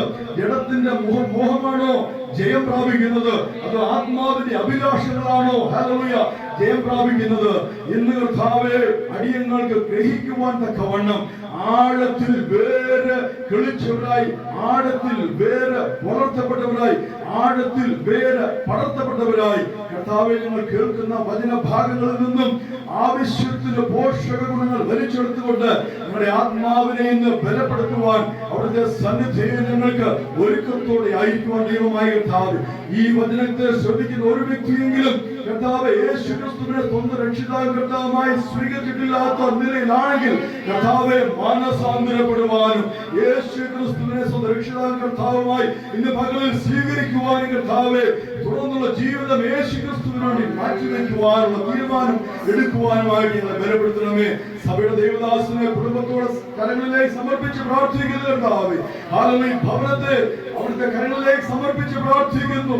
ഹല്ലേലൂയ. സഭയുടെ ഭാരവാഹികളെ പ്രാർത്ഥിക്കുന്നു. ഈ യോഗത്തിന് വേണ്ടി പ്രവർത്തിക്കുന്നതിനെ പ്രാർത്ഥിക്കുന്നു. തുടർ ദിവസങ്ങളെ ശുശ്രൂഷിക്കുന്ന ദൈവമായ കർത്താവേ, ഹാനോക്ക് ദൈവദാസനെ സമർപ്പിച്ച് പ്രാർത്ഥിക്കുന്നു. തുടർന്നുള്ള ശുശ്രൂഷകൾ പ്രത്യേകാൽ ഞായറാഴ്ച നടക്കുവാനിരിക്കുന്ന സഭായോഗവും കർത്തൃമേശയും അനുഗ്രഹിച്ച് പ്രാർത്ഥിച്ചുകൊണ്ട് ദൈവമായ കർത്താവേ, അവിടുത്തോട് യാചിക്കുന്ന പിതാവേ, പ്രാർത്ഥന വേണ്ടികൾ ശ്രദ്ധിക്കുന്നു. സകലം കർത്താവായ യേശു ക്രിസ്തുവിന്റെ പൊന്ന തിരുനാമത്തിൽ. ഗലാത്യ ലേഖനം. സ്തോത്രം. നമുക്ക് സാവധാനം ഗലാത്യ ലേഖനത്തിലൂടെ ഒരു യാത്ര നടത്തിയിട്ട് നമുക്ക് നാം വായിച്ചതായ തിരുവാക്യത്തിലേക്ക് കടന്നു വരുവാൻ കർത്താവ് സഹായിക്കുന്നു. ഞാൻ ഒരു വേദപുസ്തക അധ്യാപകനാണ്. അതുകൊണ്ട് തന്നെ ഒരുപക്ഷെ ചിലർ വിചാരിക്കുന്നത് പോലെ വലിയൊരു ഉണർവിന്റെ പ്രസംഗം നടത്തുവാൻ ഉള്ള കൃപ എനിക്കൊരു പക്ഷേ കാണില്ല. കാരണം അധ്യാപകർ സാധാരണ സാവധാനമായിട്ടാണ് കാര്യങ്ങൾ പറഞ്ഞ് മനസ്സിലാക്കുന്നത്. കാരണം അവർ പറയുന്ന കാര്യങ്ങൾ കേൾവിക്കാരുടെ ഹൃദയങ്ങളുടെ ഉള്ളിലേക്ക് കടന്നു ചെല്ലണം, അവരുടെ ബുദ്ധിയിലേക്ക് അത് പ്രകാശിക്കണം. അതുകൊണ്ട് സാവധാനം വചന ശുശ്രൂഷ ചെയ്യുവാൻ ആഗ്രഹിക്കുന്ന ഒരു എളിയ ദേവദാസനാണ് ഞാൻ. സ്തോത്രം. അതുകൊണ്ട് തന്നെ ഈ ഗലാത്യ ലേഖനം ഞാൻ ഒരിക്കൽ പഠിപ്പിച്ചുകൊണ്ടിരുന്നപ്പോൾ എന്റെ ഉള്ളിലൊരു ബോധ്യം എന്നതാണ്, നമ്മൾ പൗലോസ് അപ്പോസ്തലനെ കുറിച്ച് ധാരാളം കേൾക്കുന്നവരാണ്, ധാരാളം പ്രസംഗങ്ങൾ കേൾക്കുന്നവരാണ്. നമ്മൾ യേശു ക്രിസ്തു കഴിഞ്ഞാൽ, അപ്പോസ്തലന്മാർ കഴിഞ്ഞാൽ ഏറ്റവും ബഹുമാനിക്കുകയും ഹല്ലേലൂയ അനുകാരികൾ ആയിരിക്കുവാനും ശ്രമിക്കുന്നത് പൗലോസ് അപ്പോസ്തലനാണ്. കാരണം അതിനുമാത്രം കർത്താവിന് വേണ്ടി ഏൽപ്പിക്കുകയും കർത്താവിന് വേണ്ടി സഹിക്കുകയും ചെയ്ത ഒരു ദേവദാസനാണ് പൗലോസ് അപ്പോസ്തലൻ. ഈ ഗലാത്യ ലേഖനം പഠിച്ചു വന്നപ്പോൾ എനിക്കുണ്ടായ ഒരു ബോധ്യമാണ്, ഗലാത്യ ലേഖനം എന്ന് പറയുന്നത് പൗലോസ് അപ്പോസ്തലന്റെ ഒരു ഓട്ടോ ബയോഗ്രഫിയാണ്. എന്താണ് ഓട്ടോ ബയോഗ്രഫി എന്ന് പറയുന്നത്? എന്റെ അനുഭവങ്ങൾ ഞാൻ സ്വയമായിട്ട് എഴുതുന്നതാണ് എന്റെ ഓട്ടോ ബയോഗ്രഫി. പൗലോസ് അപ്പോസ്തലൻ മറ്റു ലേഖനങ്ങളൊക്കെ എഴുതിയിരിക്കുന്ന ഉപദേശങ്ങളാണ്. അതിഭയങ്കരമായ ദൈവശാസ്ത്രപരമായ ആഴത്തിലുള്ള ഉപദേശങ്ങളും ദൈവശാസ്ത്രവും ഒക്കെയാണ് മറ്റുള്ള എല്ലാ ലേഖനങ്ങളിലും എഴുതിയിരിക്കുന്നത്. എന്നാൽ ഗലാത്യ ലേഖനത്തിൽ എഴുതിയിരിക്കുന്നത് തന്റെ ഹൃദയത്തിലേക്ക് മുറിവാണ്. നമ്മൾ ഗലാത്യ ലേഖനം ശ്രദ്ധയോടെ, ഞാൻ വേദപുസ്തകം പഠിക്കുന്നവരോട് പറയാറുണ്ട്, വേദപുസ്തകത്തിലെ എല്ലാം നമ്മൾ പഠിക്കണം, വായിക്കണം. പക്ഷേ തീർച്ചയായിട്ടും നമ്മൾ 2-3 പുസ്തകങ്ങൾ ആഴത്തിൽ പഠിച്ചിരിക്കണം, മനസ്സിലാക്കിയിരിക്കണം. അതിലൊന്നാണ് യോഹന്നാൻ എഴുതിയ സുവിശേഷം. അത് ആഴത്തിൽ വായിച്ചിരിക്കണം, പഠിച്ചിരിക്കണം. അത് കഴിഞ്ഞാൽ നമ്മൾ റോമർക്ക് എഴുതിയ ലേഖനം നല്ലതുപോലെ പഠിച്ചിരിക്കണം, അത് ആഴത്തിൽ ധ്യാനിച്ചിരിക്കണം. ഗലാത്യ ലേഖനം, എഫേസ്യ ലേഖനങ്ങൾ, എഫേസ്യ, ഗലാത്യ ലേഖനങ്ങൾ, കൊലോസ്യ ലേഖനം, ഹല്ലേലൂയ, ഈ 5 പുസ്തകങ്ങൾ നിങ്ങൾ ആഴത്തിൽ പഠിക്കുമെങ്കിൽ സ്തോത്രം, ഹല്ലേലൂയ, നാം ദൈവസന്നിധിയിൽ എപ്രകാരമാണ് ആയിരിക്കുന്നത്, ഏത് കൃപയാലാണ് നാം ഇപ്പോൾ ആയിരിക്കുന്ന ഈ അവസ്ഥയിലേക്ക് പരിശുദ്ധാത്മാവെ കൊണ്ടുവന്നത്, നാം എപ്രകാരമാണ് നടക്കേണ്ടത്, നാം എങ്ങനെ നടന്നാൽ നമ്മുടെ ലക്ഷ്യത്തിലെത്തുവാൻ സാധിക്കും. ഹെബ്രായലേഖനത്തിൽ പറയുന്നത് പോലെ നാം നമ്മുടെ ഓട്ടം ഓടുന്നു, എന്നാൽ ഇടത്തും വലത്തും ധാരാളം സാക്ഷികളുടെ സമൂഹം നിൽപ്പുണ്ട്. അവരിലേക്ക് ഒന്നും നോക്കാതെ ഹല്ലേലൂയ തീർച്ചയായിട്ടും അവരിൽ നിന്ന് നമുക്ക് പാഠങ്ങൾ എടുക്കാം. ഹെബ്രായലേഖനത്തിൽ ഒരു പ്രയോഗപ്രകാരമാണ്, നിങ്ങളെ വചനം പഠിപ്പിച്ചു വഴി നടത്തിയവരെ ഓർത്തുകൊള്ളും, പക്ഷേ ഒരു കാര്യം ഓർക്കണം, അവരുടെ അവസാനമേ നിങ്ങൾ മാതൃകയാക്കാവൂ. സാക്ഷികളുടെ സമൂഹം 2 വശവും നിൽക്കുമ്പോഴും ആ സാക്ഷികളുടെ ജീവിതത്തിന്റെ അവസാനം മാത്രമേ നമുക്ക് മാതൃകയാക്കുവാനായിട്ട് പ്രമാണമുള്ളൂ. ഹല്ലേലൂയ. അല്ലാതെ ആര് പറയുന്നത് കേട്ട് ഒഴുകിപ്പോകേണ്ട ഒരു വിശ്വാസമല്ല ദൈവം നമ്മിൽ പകർന്നിരിക്കുന്നതായ വിശ്വാസം. സ്തോത്രം. ഹല്ലേലൂയ. അപ്പോൾ ഹല്ലേലൂയ, നമ്മുടെ ഓട്ടത്തിന് പൂർത്തി വരുന്ന ക്രിസ്തുവിലേക്ക് നാം ലക്ഷ്യമാക്കി ഓടി നമ്മുടെ ഓട്ടം തികച്ച് നാം ക്രിസ്തുവിൽ എത്തുവാൻ ആവശ്യമായ മാർഗനിർദ്ദേശങ്ങളാണ് റോമർക്കെഴുതിയ ലേഖനം, ഗലാത്യ ലേഖനം, എഫേസ്യ ലേഖനം പ്രധാനമായിട്ട് പറയുന്നത്. എഫേസ്യ ലേഖനം നമ്മൾ വായിക്കുമ്പോൾ നാം എപ്രകാരമാണ് യേശു ക്രിസ്തുവിന്റെ ശരീരത്തിലെ അംഗങ്ങളായിരിക്കുന്നത്. സ്തോത്രം. ഹല്ലേലൂയ. നാം എപ്രകാരമാണ് ഒരു സഭയായി പണിയപ്പെടുന്നത്, എപ്രകാരമാണ് യേശു ക്രിസ്തുവിന്റെ മണവാട്ടി സഭയായി നമ്മൾ പണിയപ്പെടുന്നത്. ഗലാത്യ ലേഖനത്തിലേക്ക് വരുമ്പോൾ വളരെ മാർമികമായ ഒരു വിഷയം പരിശുദ്ധാത്മാവിനെ പഠിപ്പിച്ചിട്ട് ഞാൻ പറയാം. രക്ഷാഭദ്രത എന്നൊരു വാദമുണ്ട്. എത്ര പേർക്ക് അറിയാമെന്ന് എനിക്കറിയില്ല. രക്ഷാഭദ്രതാ വാദം എന്നാണ് അത് ഓമന പേരിൽ അറിയപ്പെടുന്നത്. അത് കാൽവിൻ എന്ന പേരുള്ള ഒരു ദേവദാസൻ ഹല്ലേലൂയ പഠിപ്പിച്ച ഒരു ഉപദേശമാണ്. കാൽവിനിസം എന്ന് പറയും. അദ്ദേഹത്തിന്റെ ആ പഠനത്തിൽ ആകൃഷ്ടനായിട്ട് ഇന്ന് ലോകത്തിന്റെ അങ്ങോളം ഇങ്ങോളം ഹല്ലേലൂയ വേർപെട്ട സമൂഹങ്ങളിൽ ഈ ഒരു ചിന്തയുണ്ട്. ഒരിക്കൽ യേശു ക്രിസ്തു രക്ഷിക്കപ്പെട്ടാൽ പിന്നെ എങ്ങനെ ജീവിച്ചാലും പ്രശ്നമില്ല. യേശു കർത്താവിന്റെ മേഘപ്രത്യക്ഷത്തിൽ അവർ എടുക്കപ്പെടും. കഴിഞ്ഞ വർഷം വേർപെട്ട സമൂഹത്തിലെ ഒരു പ്രബലനായ വേദാധ്യാപകനോട് ഒരു പെന്തക്കോസ്ത് ദൈവദാസനോട് ചോദ്യം ചോദിച്ചു. സാറേ, താങ്കൾ രക്ഷാഭദ്രത വിശ്വസിക്കുകയും ഘോരഘോരം പ്രസംഗിക്കുകയും അതിന്റെ അടിസ്ഥാനത്തിൽ വിശ്വസിക്കുന്ന വ്യക്തിയാണല്ലോ. ഞാനൊരു ചോദ്യം ചോദിക്കട്ടെ. രക്ഷിക്കപ്പെട്ടവനായ ഒരു വ്യക്തി അതികഠിനമായ പാപം ഞാൻ പറയുന്നില്ല ഇവിടെ, അതികഠിനമായ ഒരു പാപപ്രവൃത്തിയിൽ ഏർപ്പെട്ടുകൊണ്ടിരിക്കുമ്പോൾ മാനസാന്തരപ്പെടാതെ അതേക്കുറിച്ച് അനുദപിക്കാതെ ഇരിക്കുമ്പോൾ യേശു ക്രിസ്തു മേഘത്തിൽ ഇറങ്ങി വന്നാൽ അവൻ എടുക്കപ്പെടുമോ? ഒന്നും ചിന്തിക്കാതെ ഈ അധ്യാപകൻ വിളിച്ചു പറഞ്ഞു, എടുക്കപ്പെടും, ഉറപ്പ്. പക്ഷെ ഒന്ന് രണ്ട് കിരീടം നഷ്ടമാകുന്നു. ഓർമ്മ നോക്കിയേ, രക്ഷാഭദ്രതാ വാദത്തിന്റെ കാണാപ്പുറങ്ങള്. രക്ഷിക്കപ്പെട്ടു എന്ന ഒരൊറ്റ കാരണത്താൽ ഏത് വിധത്തിലും തലതിരിഞ്ഞ് ജീവിക്കുവാൻ അനുവാദം നൽകുന്ന ഒരു ഉപദേശമാണത്. അപ്പോൾ ചോദിക്കുന്ന ചോദ്യമോ, രക്ഷഭദ്രമല്ലേ? നമുക്ക് ലഭിച്ചിരിക്കുന്ന രക്ഷ നിത്യമാണ്. അത് നമ്മുടെ നാഥന്റെ നിത്യതയുമായി ബന്ധപ്പെട്ട നിത്യമായ രക്ഷയാണ്. പക്ഷേ അത് നഷ്ടപ്പെടുമോ? ഞാൻ പഠിപ്പിക്കുന്നത് ഇങ്ങനെയാണ്, അത് നഷ്ടപ്പെടുകയില്ല. പക്ഷേ ശ്രദ്ധിച്ചു കേൾക്കണം, നഷ്ടപ്പെടുത്താം. ഗലാത്യ ലേഖനം പഠിപ്പിച്ചപ്പോൾ എനിക്കത് മനസ്സിലായത്. ഗലാത്യ ലേഖനത്തില് ഒരു പ്രയോഗമുണ്ട്. അവർ ക്രിസ്തുവിനോട് വേർപെട്ടു പോയി, അവർ കൃപയിൽ നിന്ന് വീണുപോയി. ഹല്ലേലൂയ. സമൂഹ മാധ്യമത്തിൽ പലപ്പോഴും ചർച്ചകളിൽ ഏർപ്പെടുന്ന വ്യക്തിയായതിനാൽ ഞാൻ അനേക രക്ഷാഭദ്രവാദികളോട് ചോദിച്ചു, യേശുക്രിസ്തുവിനോട് വേർപെട്ടു പോയി എന്നതിന്റെ അർത്ഥം എന്താണ്? ഒരു വ്യക്തി പോലും ഇതൊരു മറുപടി തന്നിട്ടില്ല. കൃപയിൽ നിന്ന് വീണുപോയി എന്നതിന്റെ അർത്ഥം എന്താണ്? അവർ മൗനം വഹിക്കും, അവർ പരിഹസിക്കും, കളിയാക്കും, ഉത്തരം പറയുകയില്ല. കാരണം ഉത്തരം പറഞ്ഞാൽ അവർ വിശ്വസിക്കുന്നതായ ഉപദേശ സത്യം തകർന്നു വീഴും. എന്താണ്? ശ്രദ്ധിച്ചു കേൾക്കണം, ദൈവങ്ങൾ ശ്രദ്ധിച്ചു കേൾക്കണം. എന്താണ് ക്രിസ്തുവിനോട് വേർപെട്ടു പോയി എന്ന് പറയുന്നതിന്റെ അർത്ഥം? ഒന്നിനോട് നമ്മൾ വേർപെട്ടു പോയി എന്ന് വെച്ചാൽ, അധ്യാപകൻ ഒരു കുട്ടിയെ ക്ലാസ്സിൽ നിന്ന് ഇറക്കി വിട്ടു, അവൻ ആ ക്ലാസ്സിനോട് വേർപെട്ടു പോയി. പക്ഷെ നേരത്തെ എവിടെയായിരുന്നു? അവൻ ക്ലാസ്സിന്റെ ഉള്ളിലായിരുന്നു. അപ്പോൾ ക്രിസ്തുവിനോട് ഒരുവൻ വേർപെട്ടു എന്ന് പറയുന്നതിന്റെ അർത്ഥം എന്താണ്? അവൻ ക്രിസ്തുവിലായിരുന്നു.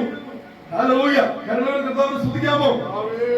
ഈ നിമിഷം ഞാൻ ക്രിസ്തുവിലാണ് ജീവിക്കുന്നതെന്ന് ഉറപ്പുള്ളവർ ഒരിക്കൽ കൂടെ ശക്തിയോടെ. അപ്പോൾ എന്താണ് ക്രിസ്തുവിലായിരിക്കുക എന്ന് പറയുന്നത്? അപ്പോൾ ഇവർ പറയുന്ന ഒരു ഉപാധിയുണ്ട്. ഈ രക്ഷ നഷ്ടപ്പെടുത്താം എന്ന ഞാൻ വാദിക്കുന്നതിന് അവർ എതിർക്കുന്ന ഉപാധിയുണ്ട്. എന്നറിയാമോ? അത് ശരിയായി രക്ഷിക്കപ്പെടാത്തവരാണ്. പക്ഷെ വേദപുസ്തകം ഞാൻ 66 പുസ്തകം പഠിച്ചിട്ടും ഈ ശരിയായി രക്ഷിക്കപ്പെടുക എന്നൊരു സിദ്ധാന്തമില്ല. ഒന്നുകിൽ രക്ഷിക്കപ്പെട്ടു, അല്ലെങ്കിൽ രക്ഷിക്കപ്പെട്ടിട്ടില്ല. ഒന്നുകിൽ വിശ്വാസിയാണ്, അല്ലെ അവിശ്വാസിയാണ്. ഇതിനിടയ്ക്ക് ഒരു സംഗതിയില്ല. വേദപുസ്തകം അതിന് എതിരാണ്. ഇരുതോണിയിൽ കാൽ വെക്കുന്നതിന് വേദപുസ്തകം എതിരാണ്. വേദപുസ്തകം പറയുന്നു, ദൈവത്തിന് ഒന്നുകിൽ ഇല്ല, അല്ലെങ്കിൽ ഉവ്വ്. ഹല്ലേലൂയ. യോഹന്നാന്റെ സുവിശേഷത്തിൽ പറയുന്നു, ഒന്നുകിൽ വെളിച്ചം, അല്ലെങ്കിൽ ഇരുട്ട്. ഒന്നുകിൽ സത്യം, അല്ലെങ്കിൽ അസത്യം. ഒന്നുകിൽ രക്ഷിക്കപ്പെട്ട യേശു ക്രിസ്തുവിൽ അല്ലെങ്കിൽ രക്ഷിക്കപ്പെടാതെ യേശു ക്രിസ്തുവിന് പുറത്ത്. ഇതിന് മധ്യത്തിലൊരു പരിപാടിയില്ല. ഹല്ലേലൂയ, സ്തോത്രം. അപ്പോൾ യേശു ക്രിസ്തുവിനോട് വേർപെട്ടു എന്ന് പറയുമ്പോൾ അവൻ യേശു ക്രിസ്തുവിലായിരുന്നവനാണ് വേർപെട്ടത്. ഇനി ആരാണ് യേശു ക്രിസ്തുവിലായിരിക്കുന്നത്?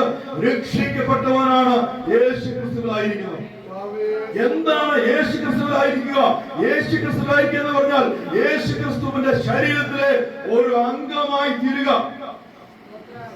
സ്തോത്രം, ഹല്ലേലൂയ. ഒരു പാപി സുവിശേഷം കേട്ട് തന്റെ പാപജീവിതത്തെ കുറിച്ച് അനുതാപമുണ്ടായി, മാനസാന്തരമുണ്ടായി, ഹല്ലേലൂയ, ദൈവത്തോട് തന്റെ പാപങ്ങളെ ഏറ്റുപറഞ്ഞിട്ട് ഇനി ഞാൻ ജീവിക്കുന്നത് എന്റെ യേശു ക്രിസ്തുവിന് വേണ്ടി ആയിരിക്കും, എന്റെ യേശു ക്രിസ്തുവിനെ ഞാൻ എന്റെ കർത്താവും രക്ഷിതാവുമായി സ്വീകരിക്കുന്നു എന്ന് പ്രഖ്യാപിക്കുന്ന, തന്റെ വായ കൊണ്ട് പ്രഖ്യാപിക്കുന്ന നിമിഷം ആ വ്യക്തിയെ ദൈവം യേശു ക്രിസ്തുവിന്റെ ശരീരത്തിലാക്കുന്നു. അതുകൊണ്ട് പറയുന്നത്, രക്ഷിക്കപ്പെടുന്നവരെ ദൈവം അനുദിനം സഭയോട് ചേർത്തുകൊണ്ടിരുന്നു. അപ്പോൾ ഹല്ലേലൂയ, മാനസാന്തരപ്പെട്ട് സുവിശേഷത്തിൽ വിശ്വസിച്ച് യേശു ക്രിസ്തുവിൽ വിശ്വസിച്ച് യേശു ക്രിസ്തുവിനെ സ്വന്തം രക്ഷിതാവും കർത്താവുമായിട്ട് ഏറ്റെടുത്ത ഒരു വ്യക്തി രക്ഷിക്കപ്പെട്ടവനാണ് വിശ്വാസിയ. പിന്നെ എങ്ങനെയാ വേർപെട്ടു പോയത്? ചിന്തിക്കേണ്ട കാര്യം. പാപം ചെയ്ത വേർപെടുക, അത് പലർക്കും പറ്റുന്നത് അബദ്ധമാണ്. പാപം ചെയ്താൽ രക്ഷ നഷ്ടപ്പെടുന്നില്ല. കാരണം ഹല്ലേലൂയ, 1 യോഹന്നാൻ 2-ാം അധ്യായത്തില് വളരെ വ്യക്തമായി പറയുന്നു, മക്കളെ, നിങ്ങൾ പാപം ചെയ്യാതെ ഇരിക്കുവാൻ ഞാൻ നിങ്ങൾക്ക് എഴുതുന്നു. പക്ഷേ അബദ്ധത്തിന് നിങ്ങൾ പാപത്തിൽ വീണുപോയാലോ നിങ്ങൾ നിരാശപ്പെടരുത്.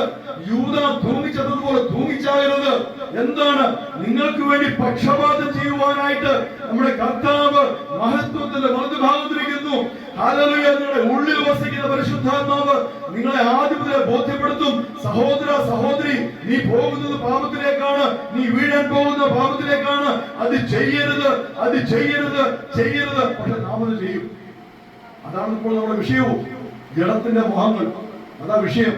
നമ്മൾ ജഡത്തിൽ വീണുപോകും, ജഡത്തിന്റെ മോഹത്തിൽ വീണുപോകും. പക്ഷേ വീണ് വിശപ്പ് അടങ്ങി കഴിയുമ്പോൾ,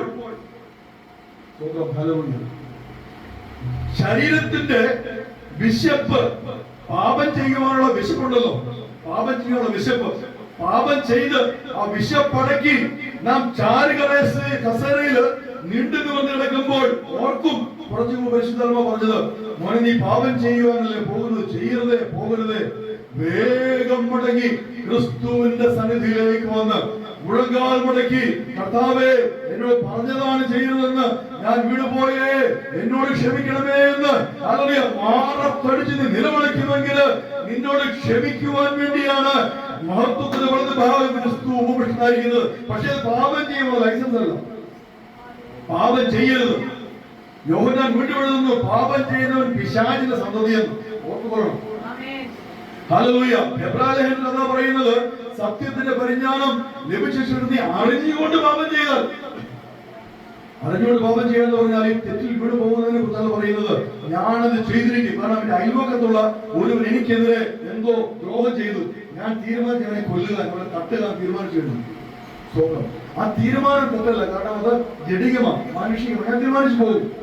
പക്ഷെ അപ്പോൾ തന്നെ മടങ്ങി ദൈവസേനയിൽ വന്ന് അവനോട് ക്ഷമ ചോദിക്കണമെന്നാണ് ദൈവവചനം പഠിപ്പിക്കുന്നത്. അതാ ദൈവത്തിന്റെ പ്രമാണം. പക്ഷെ ഞാൻ അത് ചെയ്യാതെ ഒളിഞ്ഞിരുന്ന് കൊട്ടേഷൻ കൊടുത്തിട്ട് അവനെ ശരിപ്പെടുത്തിയാൽ, അവന്റെ പ്രാണനെടുത്താൽ, സ്വന്തം അറിഞ്ഞുകൊണ്ട് പാപം ചെയ്താൽ പിന്നെ നരകത്തിന് മാത്രമേ ഉള്ളൂ എന്നാണ് പഠിപ്പിക്കുന്നത്. അവിടെയും രക്ഷാപത്രക്കാർ പഠിപ്പിക്കുന്നത് ഇത് രക്ഷിക്കപ്പെട്ടവരെ കുറിച്ചല്ല പറയുന്നത്, അവിശ്വാസിയെ കുറിച്ച് പറയുന്നതെന്നാ. സ്വന്തം എത്ര വികലമായി പഠിപ്പിക്കുക. പ്രിയമുള്ളവർക്ക് ഞാൻ നിങ്ങളോട് പറയുന്നത്, നിങ്ങൾ അനേകർ ഈ വിഷയം അറിയാത്തവരുണ്ട്. രക്ഷാഭദ്രത എന്നുള്ള വികലവാദം അറിയാത്തവരുണ്ട്. അത് മനസ്സിലാക്കണം, ഗ്രഹിക്കണം, ആഴത്തിൽ ഏറ്റെടുക്കണം. ഹല്ലേലൂയ, സ്തോത്രം. നിങ്ങളൊരു പക്ഷേ കാണുന്നതായ ഫയർ മീറ്റിങ്ങുകളിലോ പവർ മീറ്റിങ്ങുകളിലോ കേൾക്കുവാൻ സാധിക്കുകയില്ല. ഇതുപോലുള്ള ധ്യാന യോഗത്തിൽ മാത്രമേ ഇങ്ങനെയോ നിങ്ങൾക്ക് കേൾക്കുവാൻ സാധിക്കൂ. സ്തോത്രം, ഹല്ലേലൂയ. അപ്പോൾ പാപം ചെയ്യുവാനുള്ള വിശപ്പുണ്ടാകുമ്പോൾ, പാപം ചെയ്യുവാനുള്ളതായ ഹല്ലേലൂയ ത്വരയുണ്ടാകുമ്പോൾ നിങ്ങൾ ഓടി എന്ത് ചെയ്യണം? നിങ്ങൾ വചനമായ ഭക്ഷണം ഭക്ഷിച്ച് നിങ്ങളുടെ വിശപ്പടക്കിക്കൊള്ളണം എന്ന വചനം പറയുന്നത്. അതാണ് ആത്മാവിന്റെ അഭിലാഷം. ജഡത്തിന്റെ അഭിലാഷം എന്താണ്? എനിക്ക് ജഡത്തെ, എന്റെ ശരീരത്തെ, എന്റെ രാഗമോഹങ്ങളെ എന്ത് ചെയ്യണം? എനിക്ക് തൃപ്തിപ്പെടുത്തണം. ഇതാണ് ജഡത്തിന്റെ മോഹം എന്ന് പറയുന്നത്. അതുകൊണ്ട് പറയുന്നത് മോഹം ഗർഭം ധരിച്ച് പാപത്തെ പ്രസവിക്കുന്നു, പാപം മരണത്തെ ഉളവാക്കുന്നു.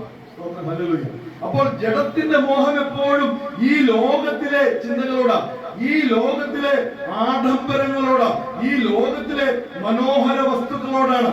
എന്നാൽ ആത്മാവിന്റെ ചിന്ത ഉന്നതങ്ങളിലാണ്, ഉന്നതങ്ങളിൽ മഹോന്നതങ്ങളിൽ, സ്വർഗത്തില്. കാരണം നമ്മൾ അവിടുത്തെ പൗരനാണ്. സ്തോത്രം. Hallelujah, hallelujah. ആ നിത്യജീവൻ പ്രാപിക്കുവാൻ വേണ്ടിയാണ് നാം ഓടുന്നത്. സ്തോത്രം. ഹല്ലേലൂയ.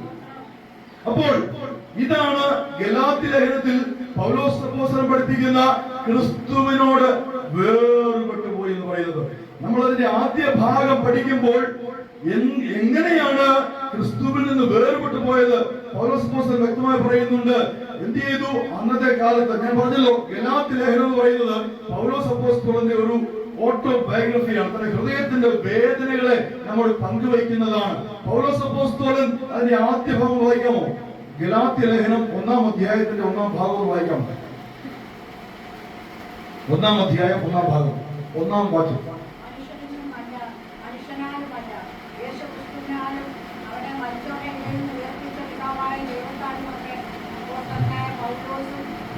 സ്തോത്രം, സ്തോത്രം. അവിടെ വളരെ വ്യക്തമായി പറയുന്നു, മനുഷ്യനാലുമല്ല, മനുഷ്യരോട് കേട്ട് പഠിച്ച എന്തെങ്കിലും പഠനത്താലുമല്ല, ദൈവത്താൽ അപ്പോസ്തലനായ പൗലോസ്. പൗലോസ് ആ പദം ഉപയോഗിക്കുന്നതിൽ ഒരു ബാക്ക്ഗ്രൗണ്ട്, ഒരു പിന്നാമ്പുറമുണ്ട്. നമ്മൾ കോരിന്ത്യ ലേഖനം പഠിച്ചു കഴിഞ്ഞാൽ കോരിന്ത്യ സഭയില് പൗലോസിന് എതിരായിട്ട് ചില സമൂഹങ്ങൾ എഴുന്നേറ്റു. എന്നിട്ട് പൗലോസിന്റെ അപ്പസ്തോലത്വത്തെ അവർ ചോദ്യം ചെയ്തു. അത് പൗലോസിനെ വല്ലാതെ വിഷമിപ്പിച്ചു. അപ്പോൾ ആ അവസ്ഥയിൽ, ആ വിഷമത്തിൽ നിന്നുകൊണ്ടാണ് ഗലാത്യർക്ക് ലേഖനം എഴുതുമ്പോൾ തുടക്കത്തിലേ പറയുന്നത്, നിങ്ങളാരുമല്ല എന്നെ അപ്പോസ്തലനാക്കിയത്, സഭ ഓർഡിനേഷൻ തന്ന് എന്നെ അപ്പോസ്തലനാക്കിയതല്ല, സഭ എന്റെ തലയിൽ കൈവച്ച് എന്നെ സുവിശേഷകനായി അയച്ചു. പക്ഷേ എന്നെ അപ്പോസ്തലനായി വിളിച്ചിരിക്കുന്നത് മഹാദൈവമാണ്. ദൈവത്തിൽ നിന്നാണ് ഞാൻ അപ്പോസ്തലത്വം പ്രാപിച്ചത്. അതിന്റെ 1-ന്റെ 6-ാം വാക്യം വായിക്കാം. 6-7 വാക്യങ്ങൾ.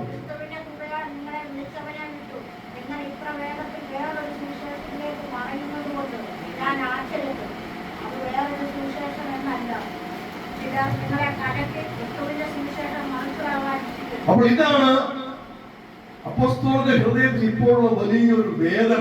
കാരണം താൻ ഒത്തിരി അടി കൊണ്ട്, ഒത്തിരി പീഡ സഹിച്ച്, തനിക്കുണ്ടായിരുന്ന സകല സമ്പത്തുകളും, തനിക്കുണ്ടായിരുന്ന എല്ലാ പേരും പെരുമയും, എല്ലാ പാരമ്പര്യവും വലിച്ചെറിഞ്ഞിട്ട്, മാംസരക്തങ്ങളോട് പോലും ആലോചന ചോദിക്കാതെ കർത്താവ് വിളിച്ചപ്പോൾ കർത്താവിന്റെ പിറകെ ഇറങ്ങി തിരിച്ചിട്ട് താനൊരു സുവിശേഷകനായിട്ട് ധാരാളം കഷ്ടപ്പാടുകൾ സഹിച്ച് ജാതികളുടെ ഇടയിലേക്ക് ഇറങ്ങിച്ചെന്ന് അനേക സഭകൾ സ്ഥാപിച്ചു. സ്തോത്രം. ഹല്ലേലൂയ. ആ സഭകളെല്ലാം സ്ഥാപിച്ചത് ദൈവത്താൽ ലഭിച്ച വെളിപ്പാടിനാല. ലോകത്തിൽ നിന്ന് പഠിച്ച ഗമാലിയേലിന്റെ പാദപീഠത്തിൽ നിന്ന് പഠിച്ചെടുത്ത പഠിപ്പീരുകൾ കൊണ്ടല്ല, ദൈവത്തിൽ നിന്ന് പ്രാപിച്ച വെളിപ്പാട് കൊണ്ട് ഈ സഭകളെല്ലാം സ്ഥാപിച്ചത്. ഇതിനെന്തിയാമോ? ആ സഭകൾ ഓരോന്നിലും യാത്ര ചെയ്ത് അവിടെ താമസിച്ച് യേശുക്രിസ്തുവിന്റെ സത്യസുവിശേഷവും യേശുക്രിസ്തുവിന്റെ പഥ്യ ഉപദേശവും ആഴമായി പഠിപ്പിച്ചു. അവരെ ആത്മാവിൽ വളർത്തി. എന്നാൽ ലേഖനത്തിൽ പറയുന്ന ഒരു പദമുണ്ട്, നുഴഞ്ഞു കയറ്റക്കാരായ ചില സഹോദരങ്ങളെന്ന്. ലേഖനം പഠിക്കണം. നുഴഞ്ഞു കയറ്റക്കാരായ ചില സഹോദരങ്ങൾ ഓരോ സഭയിലും കടന്നു വന്ന യഹൂദന്മാരായിരുന്നു, യഹൂദ പ്രമാണികളായിരുന്നവര്. അവർ യഹൂദന്മാരിൽ നിന്ന് രക്ഷിക്കപ്പെട്ടവരെന്ന് അഭിനയിച്ചുകൊണ്ട്, യേശുക്രിസ്തു വിശ്വസിച്ചിരിക്കുന്നവരെന്ന് അഭിനയിച്ചുകൊണ്ട് അവിടെ യഹൂദ മതത്തെ വളർത്തുവാൻ, കാരണം അവർക്കൊക്കെ അന്ന് ബോധ്യമായി ഇങ്ങനെ പോയി കഴിഞ്ഞാൽ യഹൂദ മതം ഇല്ലാതെയാകുമെന്ന്. അതുകൊണ്ട് അവർ യേശുക്രിസ്തുവിനെയും അതുപോലെ തന്നെ ശിഷ്യന്മാരെയും എല്ലാം പീഡിപ്പിക്കുകയും കൊല്ലുകയും ചെയ്തു. അവർക്ക് ഒരു കാര്യം മനസ്സിലായി, ഇങ്ങനെ പോയാൽ യഹൂദ മതം ഇല്ലാതെയാകും, എല്ലാവരും യേശുക്രിസ്തുവിന്റെ പിന്നാലെ പോകുമെന്ന്. അതുകൊണ്ട് എന്ത് ചെയ്തു? നുഴഞ്ഞുകയറ്റക്കാരായ ചില ദുരുപദേശകരെ ഇവർ സഭകളിലേക്ക് നുഴഞ്ഞു കയറ്റിച്ചു. എന്നിട്ട് ഒരു കാര്യം അവിടെ വ്യക്തമായിട്ട് അവരെ പഠിപ്പിച്ചു. നിങ്ങൾ യേശുക്രിസ്തു എന്ന് പറയുന്ന മശിഹായുടെ പിന്നാലെ പോയതുകൊണ്ട് നിങ്ങൾക്ക് നിത്യജീവൻ ലഭിക്കുകയില്ല, നിങ്ങൾ ന്യായപ്രമാണം അനുസരിക്കണം. അത് തന്നെയാണ് ഇന്ന് ചില ക്രിസ്തീയ സഭകൾ പഠിപ്പിക്കുന്നത്. നിങ്ങൾ വേദപുസ്തകം പഠിച്ചതുകൊണ്ടോ വേദവാക്യങ്ങൾ ധ്യാനിച്ചതുകൊണ്ടോ ഒന്നും നിങ്ങൾക്ക് നിത്യജീവൻ ലഭിക്കുകയില്ല, സഭയുടെ കൽപ്പനകൾ പ്രമാണിക്കണം. ഞാൻ അത്രയോ തീവ്രവാദിയായി ജീവിച്ച മനുഷ്യനാണ്, എനിക്കറിയാം. ഞാൻ ജീവിച്ചത് വിശുദ്ധ വചനം അനുസരിച്ചുകൊണ്ടായിരുന്നില്ല. എന്നാൽ തീവ്രമായിട്ട് എന്നെ സഭ പഠിപ്പിച്ച സഭയുടെ 10 കൽപ്പനകളുണ്ട്. വേദപുസ്തക കൽപ്പനകളല്ല, സഭയുടെ 10 കൽപ്പനകൾ. അത് ഒരു വള്ളി പുള്ളി തെറ്റാതെ ആചരിച്ചുകൊണ്ടാണ് 42 വർഷം ജീവിച്ചത്. സ്വന്തം 42 വയസ്സിലാണ് മനസ്സിലാകുന്നത് അതെന്നെ നരകത്തിലേക്ക് കൊണ്ടുപോവുകയുള്ളൂ. എന്നാൽ ഹല്ലേലൂയ, എന്നെ നിത്യജീവനിലേക്ക് ദൈവത്തോടുള്ള വാസത്തിലേക്ക് നയിക്കുന്നത് വിശുദ്ധ വചനമാണ്. അന്ന് ചുവന്ന പുസ്തകം മാറ്റി വെച്ചിട്ട് കറുത്ത പുസ്തകം എടുത്തു. ചുവന്ന പുസ്തകത്തിന് വചനം തന്നെയാ കേട്ടോ, ചുവന്ന പുസ്തകത്തിന് വചനം തന്നെയാ, POC ബൈബിൾ ദൈവവചനം തന്നെയാ. പക്ഷേ ദൈവവചനത്തോട് ചേർത്ത് വയ്ക്കുവാൻ സാധിക്കാത്ത ചില കാര്യങ്ങളും അതിലുണ്ട്. അതുകൊണ്ട് അത് മാറ്റിവെച്ചു. അല്ലാതെ ദൈവവചനം അല്ലാഞ്ഞിട്ടല്ല. പക്ഷെ ഇതിൽ ഹല്ലേലൂയ, ദൈവത്തിന്റെ പരിശുദ്ധാത്മാവിനാൽ നിശ്വസിക്കപ്പെട്ട് എഴുത്തുകാരെ കൊണ്ട് എഴുതിച്ചതല്ലാതെ ഒരു വള്ളിയോ പുള്ളിയോ ഇല്ല. ആ നിമിഷം ചെയ്തൊരു കാര്യമാണ്. ഹല്ലേലൂയ. അത് പോകട്ടെ. അപ്പോൾ സമുദായം നമ്മെ പഠിപ്പിക്കും, മതം നമ്മെ പഠിപ്പിക്കും, ഞങ്ങൾ എഴുതി വെച്ചിരിക്കുന്നതായ നിയമങ്ങൾ നിങ്ങൾ പാലിക്കുമെങ്കിൽ നിങ്ങൾ നിത്യതയിൽ എത്തിച്ചേരുമെന്ന് തെറ്റ്. പരിശുദ്ധാത്മാവ് പറയുന്നു നിത്യത എന്റേതാണ്. പിതാവായ ദൈവം പറയുന്നു നിത്യത എന്റേതാണ്, ഞാനാണ് നിത്യൻ. പുത്രനായ കർത്താവായ യേശുക്രിസ്തു പറയുന്നു ഞാനാണ് നിത്യജീവൻ പ്രദാനം ചെയ്യുന്നവൻ. നിങ്ങൾ എന്റെ അടുക്കൽ വരാതെ നിങ്ങൾ രക്ഷ പ്രാപിക്കുകയില്ല, നിങ്ങൾക്ക് നിത്യജീവൻ ലഭിക്കുകയില്ല. നിത്യജീവന്റെ ഉടമസ്ഥൻ പറയുന്നു എന്റെ വചനങ്ങൾ പ്രമാണിക്കണമെന്ന്. നിത്യജീവൻ എന്ന പദം കടമെടുത്തുകൊണ്ട് സമുദായങ്ങളും മതങ്ങളും പഠിപ്പിക്കുന്നു നിങ്ങൾ ഞങ്ങളുടെ നിയമം പാലിച്ചാൽ നിത്യജീവൻ എത്തുമെന്ന്. ഇതിൽ ഏതാണ് പിശാച് പഠിപ്പിക്കുന്നത്, ഏതാണ് ദൈവം പഠിപ്പിക്കുന്നത്? ഇതാണ് ജഡത്തിന്റെ അഭിലാഷം, ജഡത്തിന്റെ ചിന്ത. ഇതാണ് ആത്മാവിന്റെ അഭിലാഷം. എന്താണ് ആത്മാവിന്റെ അഭിലാഷം? ആത്മാവിന്റെ അഭിലാഷം ആത്മാവിന്റെ ഉടയവനായ ദൈവം പഠിപ്പിക്കുന്നത്, ദൈവം ഉപദേശിക്കുന്നത് പിൻപറ്റുവാനുള്ളതായ വലിയ വാഞ്ഛ, വലിയ അഭിലാഷം. ഇതാണ് ആത്മാവിന്റെ അഭിലാഷം. എന്താണ് ജഡത്തിന്റെ മോഹം? ജഡത്തിന്റെ മോഹം എന്താണ്? സമുദായം പഠിപ്പിക്കുന്ന, മതം പഠിപ്പിക്കുന്ന ചില നിയമങ്ങൾ, നമുക്ക് സുഖമുള്ളത്, നമുക്ക് പാലിക്കുവാൻ കഴിയുന്നത്. ഒരു സ്വല്പം മദ്യം വെച്ചുകൊണ്ടൊന്നും കുഴപ്പമില്ല, ഞായറാഴ്ച കുമ്പസാരിച്ചാൽ മതി. എന്ത്? ഒരു സിഗരറ്റ് വെച്ചുകൊണ്ടെന്താ കുഴപ്പം? ഒരു സ്വല്പം പുകയില ചവിട്ടുന്ന എന്താ കുഴപ്പം വെച്ചാൽ വല്ല കുഴപ്പമുണ്ടോ? മതത്തിന്റെ നിയമം നിങ്ങളൊന്ന് പാലിച്ചാൽ മതി. എല്ലാ ഞായറാഴ്ചയും പള്ളി വന്നാൽ മതി, എല്ലാ ഞായറാഴ്ചയും നേർച്ചയിട്ടാൽ മതി, ആണ്ടിലൊരിക്കൽ കുമ്പസാരിച്ചാൽ മതി, ആണ്ടിലൊരിക്കൽ കുർബാന ഉണ്ടാൽ മതി. നിങ്ങൾ എന്ത് ചെയ്യും? സ്വർഗത്തിൽ പോകുമെന്നാണ് പഠിപ്പിക്കുന്നത്. ഇതാണ് ജഡത്തിന്റെ ചിന്ത, ഇതാണ് ജഡത്തിന്റെ ഉപദേശം. പ്രിയമുള്ളവർ മനസ്സിലാക്കണം, ഇത് ഇന്നേ വരെ ഗ്രഹിക്കാത്ത ഒരു വ്യക്തികളെ കേൾക്കുന്നെങ്കിൽ ഇന്ന് ഗ്രഹിച്ചുകൊള്ളണം. എന്താണ് ആത്മാവിന്റെ ചിന്ത, എന്താണ് ജഡത്തിന്റെ മോഹം? സ്തോത്രം, സ്തോത്രം, സ്തോത്രം. മുമ്പോട്ട് പോകാം. അപ്പോൾ ഇവിടെ നമ്മൾ വായിച്ചത് ക്രിസ്തുവിന്റെ കൃപയാൽ നിങ്ങളെ വിളിച്ചവനെ വിട്ട് നിങ്ങൾ ഇത്ര വേഗത്തിൽ വേറൊരു സുവിശേഷത്തിലേക്ക് പറയുന്നത് കൊണ്ട് ഞാൻ ആശ്ചര്യപ്പെടുന്നു. അത് വേറൊരു സുവിശേഷം എന്നല്ല, ചിലർ നിങ്ങളെ കലക്കി ക്രിസ്തുവിന്റെ സുവിശേഷം മറച്ചു കളയുവാൻ ഇച്ഛിക്കുന്നു. തുടർന്ന് 11-12 വാക്യത്തിൽ പറയുന്നു, സഹോദരന്മാരെ, ഞാൻ അറിയിച്ച സുവിശേഷം മാനുഷമല്ല എന്ന് നിങ്ങൾ വീണ്ടും ഓർമ്മിപ്പിക്കുന്നു. അത് ഞാൻ മനുഷ്യരോട് പ്രാപിച്ചിട്ടില്ല, പഠിപ്പിച്ചിട്ടുമില്ല, പഠിച്ചിട്ടുമില്ല, യേശുക്രിസ്തുവിന്റെ വെളിപ്പാടിനത്രേ പ്രാപിച്ചു. എന്താണ് അപ്പോസ്തലന്റെ ഹൃദയവേദന ഞാൻ പറഞ്ഞത്?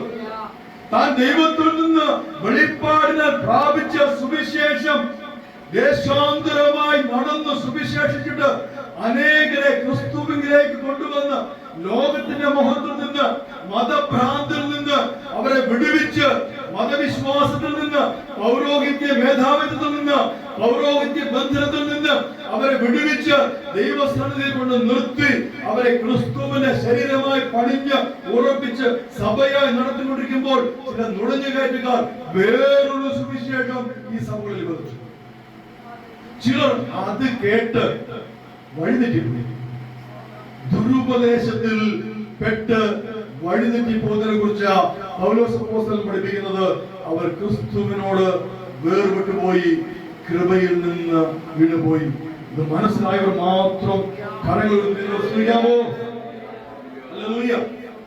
അപ്പോൾ മനസ്സിലായല്ലോ, രക്ഷിക്കപ്പെട്ടവരാണ് ക്രിസ്തുവിനുള്ളത്. ഈ രക്ഷിക്കപ്പെട്ടവർ നിങ്ങൾ വ്യാജ ഉപദേശങ്ങൾ കേട്ട്, ദുരുപദേശങ്ങൾ കേട്ട്, ഉദാഹരണത്തിന് ഞാൻ പറയുക, അവിടെ പരിച്ഛേദന എന്നൊരു വാക്ക് ഉപയോഗിച്ചിരിക്കുന്നത്. പരിച്ഛേദന എന്ന് പറയുന്നത് പുരുഷന്മാരുടെ അഗ്രചർമ്മം മുറിക്കുന്നതാണ്. മോശയുടെ പ്രമാണം അനുസരിച്ച്, ദൈവം കൊടുത്ത ന്യായ പ്രമാണം അനുസരിച്ച് അത് ന്യായ പ്രമാണത്തിന്റെ പ്രവൃത്തി എന്ന് പറയും.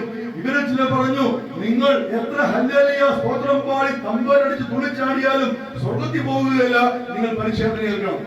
ജാതികളായി ചേർന്ന് വന്നവരോടും ഹല്ലേലൂയ പറയുകയാണ്, നിങ്ങൾ യഹൂദനായെങ്കിൽ മാത്രമേ സ്വർഗ്ഗത്തിൽ പോവുകയുള്ളൂ. ഇത് കേട്ട് ഹല്ലേലൂയ അർത്ഥപ്രധാനമായി ചിലർ എന്ത് ചെയ്തു? ആ ദുരുപദേശങ്ങൾ ഓടി ഇറങ്ങിയിട്ട് അവർ പോയി പരിച്ഛേദന കേട്ട് അവർ യഹൂദന്മാരായി തീർന്നു. അവരെ കുറിച്ച് പൗലോസ് അപ്പോസ്തലൻ പറഞ്ഞു, അവർ രക്ഷിക്കപ്പെട്ടവരാണ്, അവർ രക്ഷിക്കപ്പെട്ടവരാ. അവരെ കുറിച്ച് പൗലോസ് അപ്പോസ്തലൻ പറഞ്ഞു, നിങ്ങൾ അത് ചെയ്ത നിമിഷം നിങ്ങൾ യേശു ക്രിസ്തുവിനോട് വേർപെട്ടു പോയി. നിങ്ങൾ യേശു ക്രിസ്തുവാകുന്ന, യേശു ക്രിസ്തുവിന്റെ മണവാട്ടിയാകുന്ന, സഭയാകുന്ന തന്റെ ശരീരത്തിൽ നിന്നും ഇറങ്ങി ഓടിപ്പോയി. നിങ്ങൾ വേർപെട്ടു പോയി. നിങ്ങളുടെ മേൽ നിങ്ങൾക്ക് ഇനി കൃപയില്ല. നിങ്ങൾ ദൈവകൃപയിൽ നിന്ന് അന്യാധീനപ്പെട്ടു പോയി. ഞാൻ ചോദിക്കട്ടെ, അങ്ങനെ ഇത്രയും നാൾ യേശു ക്രിസ്തുവിന്റെ ശരീരമായ സഭയിൽ ജീവിച്ച്, ഒരു വിശ്വാസിയായി ജീവിച്ച്, ഒരു ദുരുപദേശം കേട്ട് യേശു ക്രിസ്തുവിനെ ചവിട്ടിക്കളഞ്ഞ് ഇറങ്ങി ഓടിയവനെ യേശു ക്രിസ്തു മധ്യാകാശത്തിൽ വരുമ്പോൾ എടുത്തുകൊണ്ട് പോകുമോ എന്ന ചോദ്യമാണ്. ഈ ചോദ്യം നിങ്ങളുടെ ചിന്തയ്ക്ക് ധ്യാനത്തിന് ഞാൻ വിടുക. ഇത്രയും കേട്ടല്ലോ, എന്നെ കർത്താവ് ലഭിച്ചതൊക്കെ ഞാൻ പറഞ്ഞല്ലോ. ഹല്ലേലൂയ സ്തോത്രം. ഓരോരുത്തരും ചിന്തിക്കണം, ഞാൻ ഇതുപോലെയുള്ള ദുരുപദേശത്തിൽപ്പെട്ട്, പൈശാചിക പഠിപ്പിക്കലിൽപ്പെട്ട്, സമുദായങ്ങളുടെയും മതത്തിന്റെയും ചില പാരമ്പര്യത്തിന്റെയും പഠിപ്പിക്കലിൽപ്പെട്ട് ഹല്ലേലൂയ യേശുവിന്റെ രക്തത്തെ, എന്നെ രക്ഷിച്ച, എന്നെ വിലയ്ക്ക് വാങ്ങിയ, എന്നെ വീണ്ടെടുത്ത യേശുവിന്റെ രക്തത്തെ മലിനരക്തമെന്ന് എണ്ണിയാൽ എന്നോട് ദൈവം ക്ഷമിക്കുമോ? എന്നെ നീതീകരിച്ചിട്ട് വീണ്ടും ഞാൻ ആ ദുരുപദേശത്തിലേക്ക് വീണ്ടും പോയാൽ, ഞാൻ യേശുവിനെ അവഗണിച്ചുകൊണ്ട് വീണ്ടും ഇറങ്ങി ഓടിയാൽ, ഞാൻ തിരികെ വരാൻ കൂട്ടാക്കാതെ ഇരുന്നാൽ ഹല്ലേലൂയ എന്നോട് ദൈവം ക്ഷമിക്കുമോ? കർത്താവിന്റെ വരവിലേക്ക് ഞാൻ എടുക്കപ്പെടുമോ? ഒന്നാമത്തെ പുനരുത്ഥാനമായ ആ പുനരുത്ഥാനത്തിങ്കൽ കാഹളധ്വനി മുഴക്കുമ്പോൾ ഹല്ലേലൂയ ദൈവത്തിന്റെ മാലാഖമാർ, ദൈവത്തിന്റെ പ്രധാന ദൂതന്മാർ ആകാശത്തിൽ ഇറങ്ങി വരുമ്പോൾ ഞാൻ എടുക്കപ്പെടുമോ? ചിന്തിക്കണം. അപ്പോൾ മനസ്സിലാകും, ഞാൻ അങ്ങനെ ചെയ്താൽ ഹല്ലേലൂയ രക്ഷയിലായിരിക്കുന്ന ഞാൻ ദുരുപദേശം കേട്ട് ക്രിസ്തുവിന്റെ രക്തത്തെ ചവിട്ടിക്കളഞ്ഞിറങ്ങി ഓടിയാൽ ഞാൻ എടുക്കപ്പെടുകയില്ല. ഞാൻ എന്റെ രക്ഷയെ നഷ്ടപ്പെടുത്തി. ഹല്ലേലൂയ നഷ്ടപ്പെടുകയല്ലായിരുന്നു, ഞാൻ എനിക്ക് സൗജന്യമായി ലഭിച്ച, ദൈവത്തിന്റെ കൃപയാൽ ലഭിച്ച രക്ഷയെ നഷ്ടപ്പെടുത്തി കളഞ്ഞു, അതിനെ ചവിട്ടി എറിഞ്ഞു കളഞ്ഞു. സ്തോത്രം. അപ്പോൾ പ്രിയമുള്ളവർ ഓർക്കുക, രക്ഷാഭദ്രത എന്നുള്ള വാദം നിലനിൽക്കുമോ? ചതിയിൽപ്പെടരുത്, പിടിക്കപ്പെടരുത്. സ്തോത്രം. അല്ലെങ്കിൽ നമുക്ക് നമ്മൾ വായിച്ച ഭാഗത്തേക്ക് വരെ ഗലാത്യ ലേഖനം 5-ാം അധ്യായം 1-ാം വാക്യം ഉറക്കെ വായിച്ചു.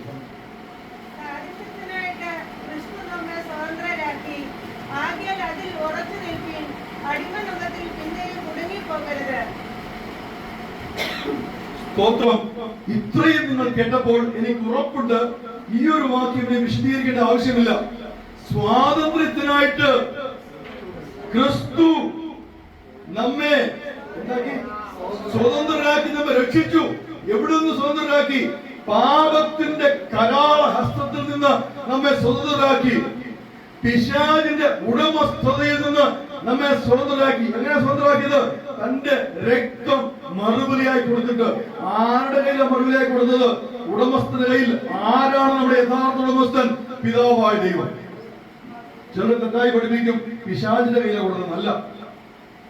കാരണം പിശാച് നമ്മെ ചതിയിലൂടെ, വഞ്ചനയിലൂടെ നമ്മുടെ യജമാനനായിരുന്ന ദൈവത്തിന്റെ തോട്ടത്തിൽ നിന്ന് പറിച്ചുകൊണ്ട് പോയതാ, കട്ടുകൊണ്ട് പോയതാ. അപ്പോൾ യഥാർത്ഥ യജമാനൻ പിശാചല്ല. നാം അടിമപ്പെടുവാൻ നമ്മെ തന്നെ പിശാചിനെ ഏൽപ്പിച്ചു കൊടുത്തുകൊണ്ടാണ് പിശാച് നമ്മുടെ ഭരണം നടത്തിയിരുന്നത്. അതുകൊണ്ടാണ് നമ്മൾ പാപാന്ധകാരത്തിൽ പെടുന്നത്. അതുകൊണ്ട് ആ പാപത്തിന്റെ ജയിലിൽ അടയ്ക്കപ്പെട്ടിരുന്നത്. അതുകൊണ്ട് ഈ ജഡത്തിന്റെ രാഗമോഹങ്ങൾ നമ്മുടെ ഉള്ളിൽ ഉണ്ടായിരുന്നത്. അതുകൊണ്ടാണ് മദ്യപിക്കണമെന്ന് എനിക്ക് ആഗ്രഹം ഉണ്ടാകുമ്പോൾ ഞാൻ ഓടിപ്പോയി മദ്യപിച്ചത്. അതുകൊണ്ടാണ് പുകവലിക്കണമെന്ന് എനിക്ക് ആഗ്രഹം ഉണ്ടായപ്പോൾ ഞാൻ പോയി പുകവലിച്ചത്. അതുകൊണ്ടാണ് എന്റെ അയൽവക്കാരനെ ദുഷിക്കണമെന്ന് എനിക്ക് ആഗ്രഹം ഉണ്ടായപ്പോൾ അധികാരത്തിൽ എഴുന്നേറ്റ് അവനെ നോക്കി ഞാൻ ചീത്ത വിളിച്ചത്. പാപത്തിന്റെ എണ്ണം പറഞ്ഞാൽ തീരുകയില്ല. അതുകൊണ്ട് ഞാൻ അടിമത്വത്തിലായിരുന്നതായ ആ പിശാചിന്റെ അടിമത്വത്തിൽ നിന്ന് ഹല്ലേലൂയ നാഥൻ എന്ത് ചെയ്തു? നമ്മുടെ കർത്താവ് എന്ത് ചെയ്തു? ഹല്ലേലൂയ ആ പാപത്തിനുള്ള സകല ശിക്ഷകളും തന്റെ മേലേക്ക് ഏറ്റെടുത്തിട്ട് ഹല്ലേലൂയ പിതാവിന്റെ കൺമുമ്പിൽ വെറുക്കപ്പെട്ടവനായി, ഉപേക്ഷിക്കപ്പെട്ടവനായി, കാൽവരി കുരിശിൽ ചുമന്നുകൊണ്ട് കാൽവരി മലയിലേക്ക് കയറിയിട്ട് അടിക്കപ്പെട്ടവനായി, ഉഴവുചാല് പോലെ അടിക്കപ്പെട്ടവനായി, ശരീരം മുഴുവൻ കീറപ്പെട്ടവനായി മരണം വരിച്ചു. പാപത്തിന് ശിക്ഷയായ മരണം എനിക്ക് വേണ്ടിയും നിങ്ങൾക്ക് വേണ്ടിയും മരിച്ചിട്ട് വിലാപം തുറക്കപ്പെട്ട് അവസാന തുള്ളി രക്തം വരെയും തന്റെ ആത്മീയ കരങ്ങളിലേക്ക് ഏറ്റെടുത്ത് പിതാവിന്റെ സന്നിധിയിലേക്ക്. അതുകൊണ്ട് നാം പാടുന്നത് തന്റെ ദേഹം എന്ന തിരശ്ശീല മുറിക്കപ്പെട്ട് നുറുകപ്പെട്ട് ഹല്ലേലൂയ ഹല്ലേലൂയ പിളർത്തപ്പെട്ട് അതിലൂടെ കൃപയുടെ ഒരു വഴിയുടെ ഒരുക്കിയിട്ട് മഹത്വത്തിന്റെ സന്നിധാനത്തിലേക്ക്, മഹത്വത്തിന്റെ സന്നിധിയിലേക്ക് പാപികളായിരുന്ന, ദൈവത്തോട് ശത്രുവായിരുന്ന എനിക്കും നിനക്കും ദൈവസന്നിധിയിൽ കടന്നു ചെല്ലുവാൻ വലിയൊരു മാർഗം ഒരുക്കി. ഇവിടെ പൗലോസ് സ്വാതന്ത്ര്യം എന്ന് പറയുന്നത് സ്വാതന്ത്ര്യമാ. കാരണം യഹൂദന്മാർക്ക് ഒരിക്കലും അതിവിശുദ്ധ സ്ഥലത്തേക്ക് പ്രവേശിക്കുവാൻ സാധിക്കുകയില്ല. മഹാപുരോഹിതൻ മാത്രം യോം കിപ്പർ മഹാപാപപരിഹാര ദിനമെന്ന് പറയുന്ന ആണ്ടിലെ ഒരു ദിവസത്തില് ആട്ടുകൊറ്റന്മാരുടെ രക്തം കൊണ്ട് ആ ഹല്ലേലൂയ തന്റെ പാപത്തിനും യാഗമർപ്പിച്ച് വിശുദ്ധീകരിക്കപ്പെട്ടതിനു ശേഷം ആ ഹല്ലേലൂയ മറയ്ക്കപ്പെട്ടിരുന്ന അതിവിശുദ്ധ സ്ഥലത്തേക്ക് കടന്നു ചെന്നിട്ട് അവിടെ ദൈവവുമായിട്ട് സംസാരിക്കുവാനും ദൈവ സാന്നിധ്യം അനുഭവിക്കാൻ സാധിക്കുമായിരുന്നു. ഈ ലോകത്തിൽ ഒരൊറ്റ മനുഷ്യന് മാത്രം, അത് യഹൂദന്റെ മഹാപുരോഹിതൻ. വേറെ ആർക്കും അവിടെ കടന്നു ചെല്ലുവാൻ അധികാരമില്ല, അവകാശമില്ല. ഈ മഹാപുരോഹിതൻ പോലും അവിടെ പാപമുള്ളവരെ കടന്നു ചെല്ലാൻ മരിച്ചു വീഴും. അവന്റെ ഹല്ലേലൂയ അവന്റെ വസ്ത്രത്തിൽ ഒരു ചങ്ങല കെട്ടി, അതുപോലെ തന്നെ മണികൾ കൊരുത്ത്, ഇവൻ അകത്ത് നിൽക്കുമ്പോൾ മണി ശബ്ദം പുറത്ത് നിൽക്കുന്നവർക്കറിയാം. അത് കേൾക്കുമ്പോൾ മഹാപുരോഹിതൻ മരിച്ചിട്ടില്ല, അഥവാ മണിശബ്ദം കേൾക്കാതെ എന്നാൽ ഈ ചങ്ങല വലിച്ച് ആ മൃതശരീരം പുറത്തു കൊണ്ടുവരും. അതിന് പോലും ആർക്കും ആ അതിപരിശുദ്ധ സ്ഥലത്തേക്ക് കടക്കുവാൻ അധികാരമില്ല, അർഹതയില്ല. അങ്ങനെ ആയിരിക്കുമ്പോൾ നമ്മുടെ കർത്താവ് എന്ത് ചെയ്തു? തന്റെ സ്വന്തം ശരീരം അങ്ങോട്ട് കീറിയിട്ട് നമുക്ക് വേണ്ടി യാഗമായി അർപ്പിക്കപ്പെട്ടിട്ട് നമ്മുടെ സകല പാപങ്ങളും തന്റെ മേൽ ഏറ്റെടുത്തിട്ട് ഹല്ലേലൂയ സ്വന്തം രക്തം കൊണ്ട്, മൃഗങ്ങളുടെ രക്തത്താലല്ല, കോലാട്ടിന്റെ രക്തത്താലല്ല, ഹല്ലേലൂയ മൂരിക്കുട്ടന്റെ രക്തത്താലല്ല, പ്രാവിന്റെ രക്തത്താലല്ല, സ്വന്തം ചോര, സ്വന്തം ചോര, സ്വന്തം ചോര, നിഷ്കളങ്കമായ ചോര പിതാവിന്റെ കരത്തിലേക്ക് മറുപടിയായി കൊടുത്തിട്ട് പറഞ്ഞു, പിതാവേ ഇവരെ എല്ലാം ഏറ്റെടുക്കണമേ. ഞാൻ പിശാചിനെ ജയിച്ചിരിക്കുന്നു. പിശാചിനെയും അവന്റെ സകലരെയും സർവ ആയുധ വർഗം വയ്പ്പിച്ച് ഞാൻ കുരിശിൽ ജയോത്സവം കൊണ്ടാടിയിരിക്കുന്നു. ഞാൻ മരണത്തിന് മേൽ ജയം ഏറ്റെടുത്തിരിക്കുന്നു, പാപത്തിന് മേൽ ജയം ഏറ്റെടുത്തിരിക്കുന്നു. ഇനി എന്നിൽ വിശ്വസിക്കുന്ന ഓരോ വ്യക്തിയും നീതീകരിക്കപ്പെട്ടവനാ പിതാവ്, അവനെ ഏറ്റെടുക്കണമേ അവിടുത്തെ സന്നിധിയിൽ. അങ്ങനെ ഒരു പുരോഹിതന്റെ ആവശ്യമില്ലാതെ, ഒരു മധ്യസ്ഥന്റെയും ആവശ്യമില്ലാതെ ഏത് നിമിഷവും ഏത് സമയത്തും ദൈവത്തിന്റെ അതിപരിശുദ്ധ സന്നിധിയിലേക്ക് പുത്രൻ മുഖാന്തരമായി, പരിശുദ്ധാത്മ മുഖാന്തരമായി കടന്നു ചെല്ലുവാൻ അർഹത ലഭിച്ചവരാണ് നാം ഓരോരുത്തരും. ഈ സത്യം ഗ്രഹിക്കണം, ഈ സത്യം മനസ്സിലാക്കണം. നമുക്കിനി ഒരു പുരോഹിതന്റെ ആവശ്യമില്ല, ഒരു മധ്യസ്ഥന്റെ ആവശ്യമില്ല. നമുക്കും ദൈവത്തിനുമിടയിൽ യേശു ക്രിസ്തു അല്ലാതെ വേറെ ഒന്നിന്റെയും ആവശ്യമില്ല. ഒരു ആരാധനയുടെ ആവശ്യമില്ല, ഒരു ജപമാലയുടെ ആവശ്യമില്ല, ഒരു നേർച്ചയുടെ ആവശ്യമില്ല, ഒരു മെഴുകുതിരിയുടെ ആവശ്യമില്ല. നിങ്ങൾ മനസ്സിലാക്കണം. സ്തോത്രം, ഹല്ലേലൂയ. സ്തോത്രം, സ്തോത്രം, സ്തോത്രം, സ്തോത്രം. ഇനി എങ്ങനെയാണ് നാം നീതീകരിക്കപ്പെടുന്നത്?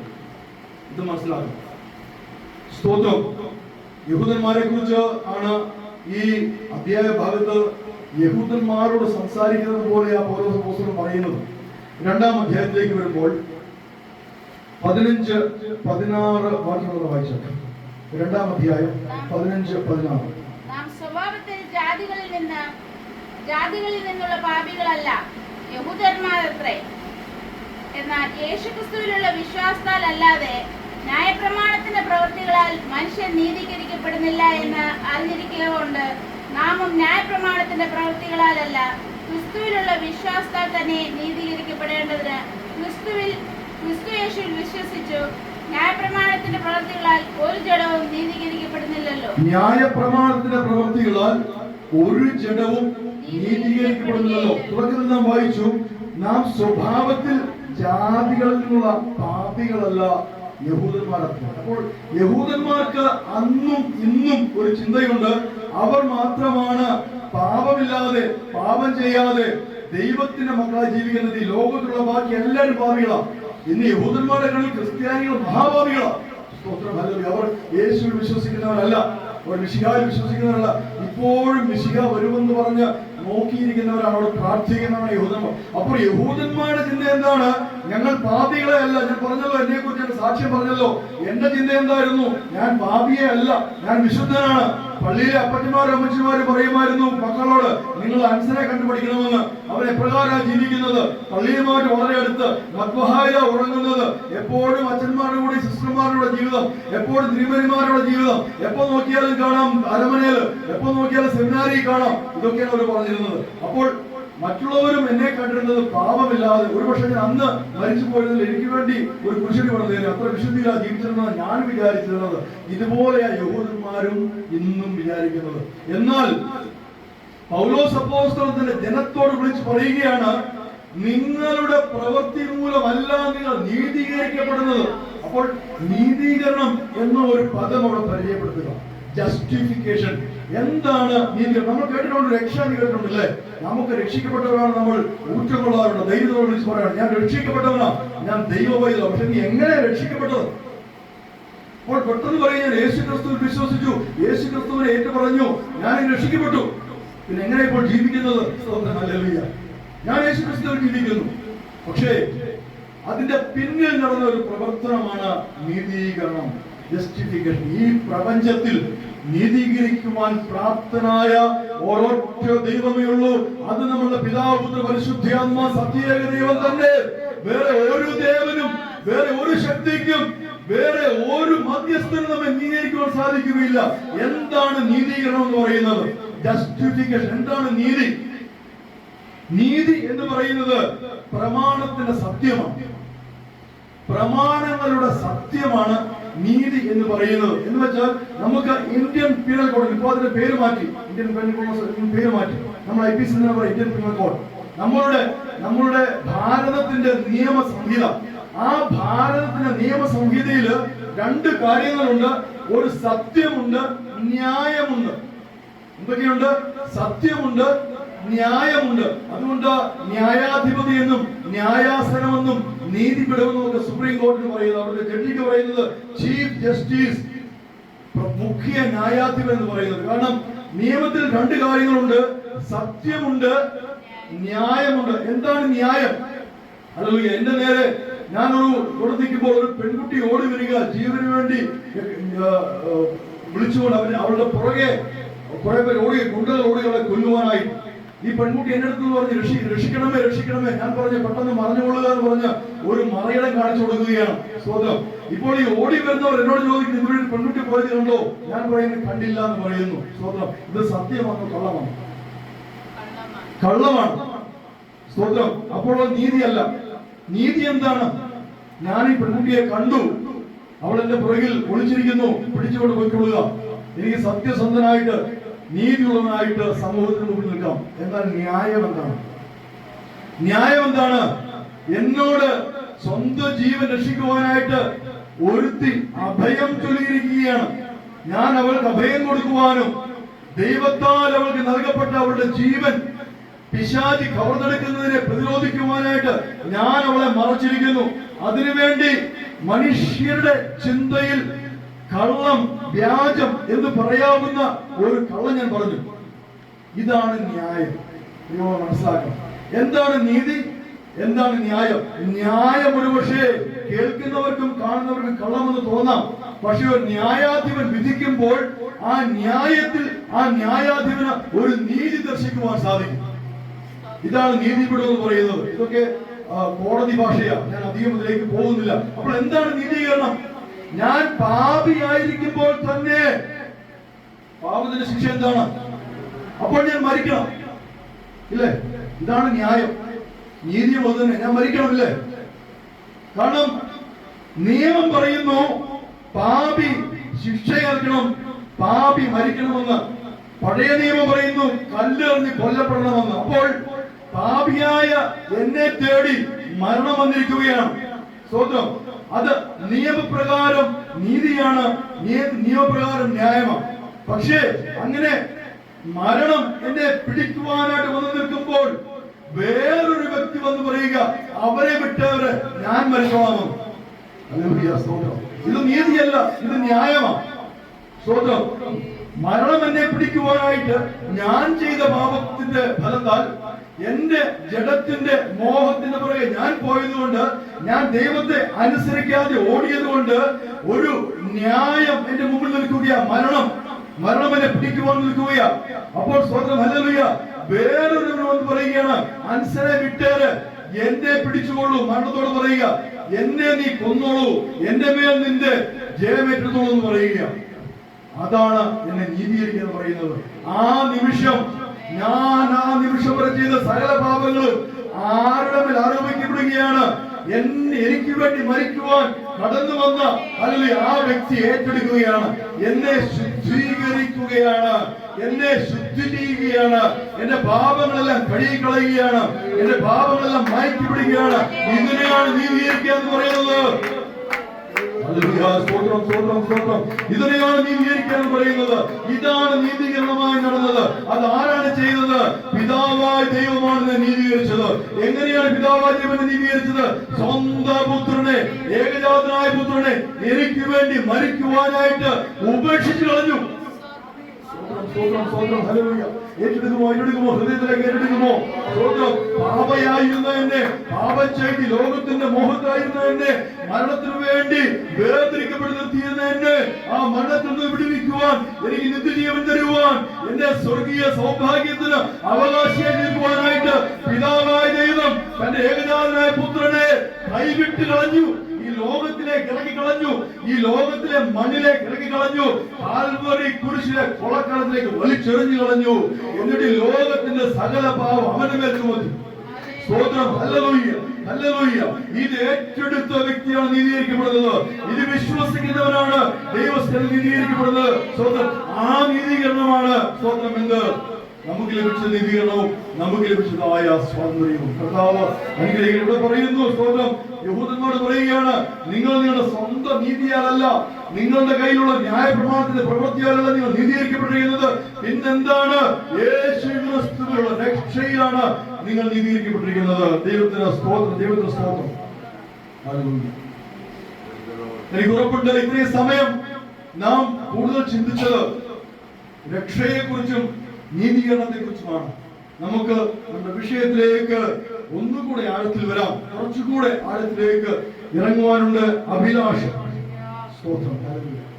നാം കേട്ട പദമാണ് ആത്മാവിന്റെ അഭിലാഷം, ജഡത്തിന്റെ അഭിലാഷമാണ്, ജഡത്തിന്റെ മോഹം. ഇതിന് മൂലഭാഷയിൽ പറഞ്ഞിരിക്കുന്ന ഒരു പദം വളരെ മനോഹരമായ ഒരു പദമാണ്. എപ്പിത്തൂമിയോ എന്നൊരു പദമാണ്. എപ്പിത്തൂമിയോ. എപ്പിത്തൂമിയോ എന്ന് പറഞ്ഞാൽ, ഞാൻ ഒരു യാത്രയാണെന്ന് കരുതിക്കോളൂ. നമ്മൾ യാത്ര ചെയ്യുക. യാത്ര ചെയ്യുമ്പോൾ വളരെ മനോഹരമായ ഒരു ഭവനം നമ്മൾ കണ്ടു.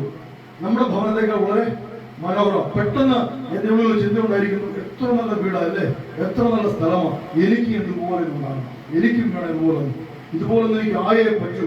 ഇതാണ് എപ്പിത്തൂമി. നമ്മൾ ഒരു അഭിലാഷമെന്നോ വെറും മോഹമെന്നോ പറഞ്ഞാൽ അതിന്റെ അർത്ഥം മനസ്സിലാവുകയില്ല. സ്തോത്രം, ഹല്ലേലൂയ, ഹല്ലേലൂയ. ഒരു വലിയ വയൽ, നെൽവയൽ തോട്ടം ഞാൻ കണ്ടു, നെൽവയൽ കണ്ടു. ഞാൻ കർഷകനാണ്, എനിക്ക് ആകെയുള്ള 10 സെന്റ് സ്ഥലമാണ്.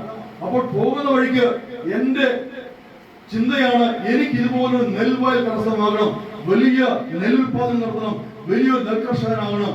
ഇതാണ് എപ്പിത്തൂമിയോ. സ്വന്തം ഞാൻ ഈ മൂലപദം എന്തിനാ പറയുന്നത്?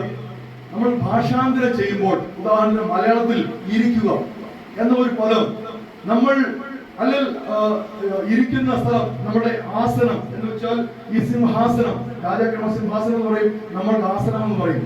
ഈ ഒരു പദമല്ല, ഇരിപ്പിടം എന്നൊരു പദം നമ്മൾ വേറൊരു ഭാഷയിലേക്ക് തർജ്ജമ ചെയ്യുമ്പോൾ നമ്മൾ മലയാളികൾ കേൾക്കുന്നതായ ആ അർത്ഥം ഒരു ഇംഗ്ലീഷുകാരനോ ഒരു ഹിന്ദിക്കാരനോ ലഭിച്ചെന്ന് വരികയില്ല.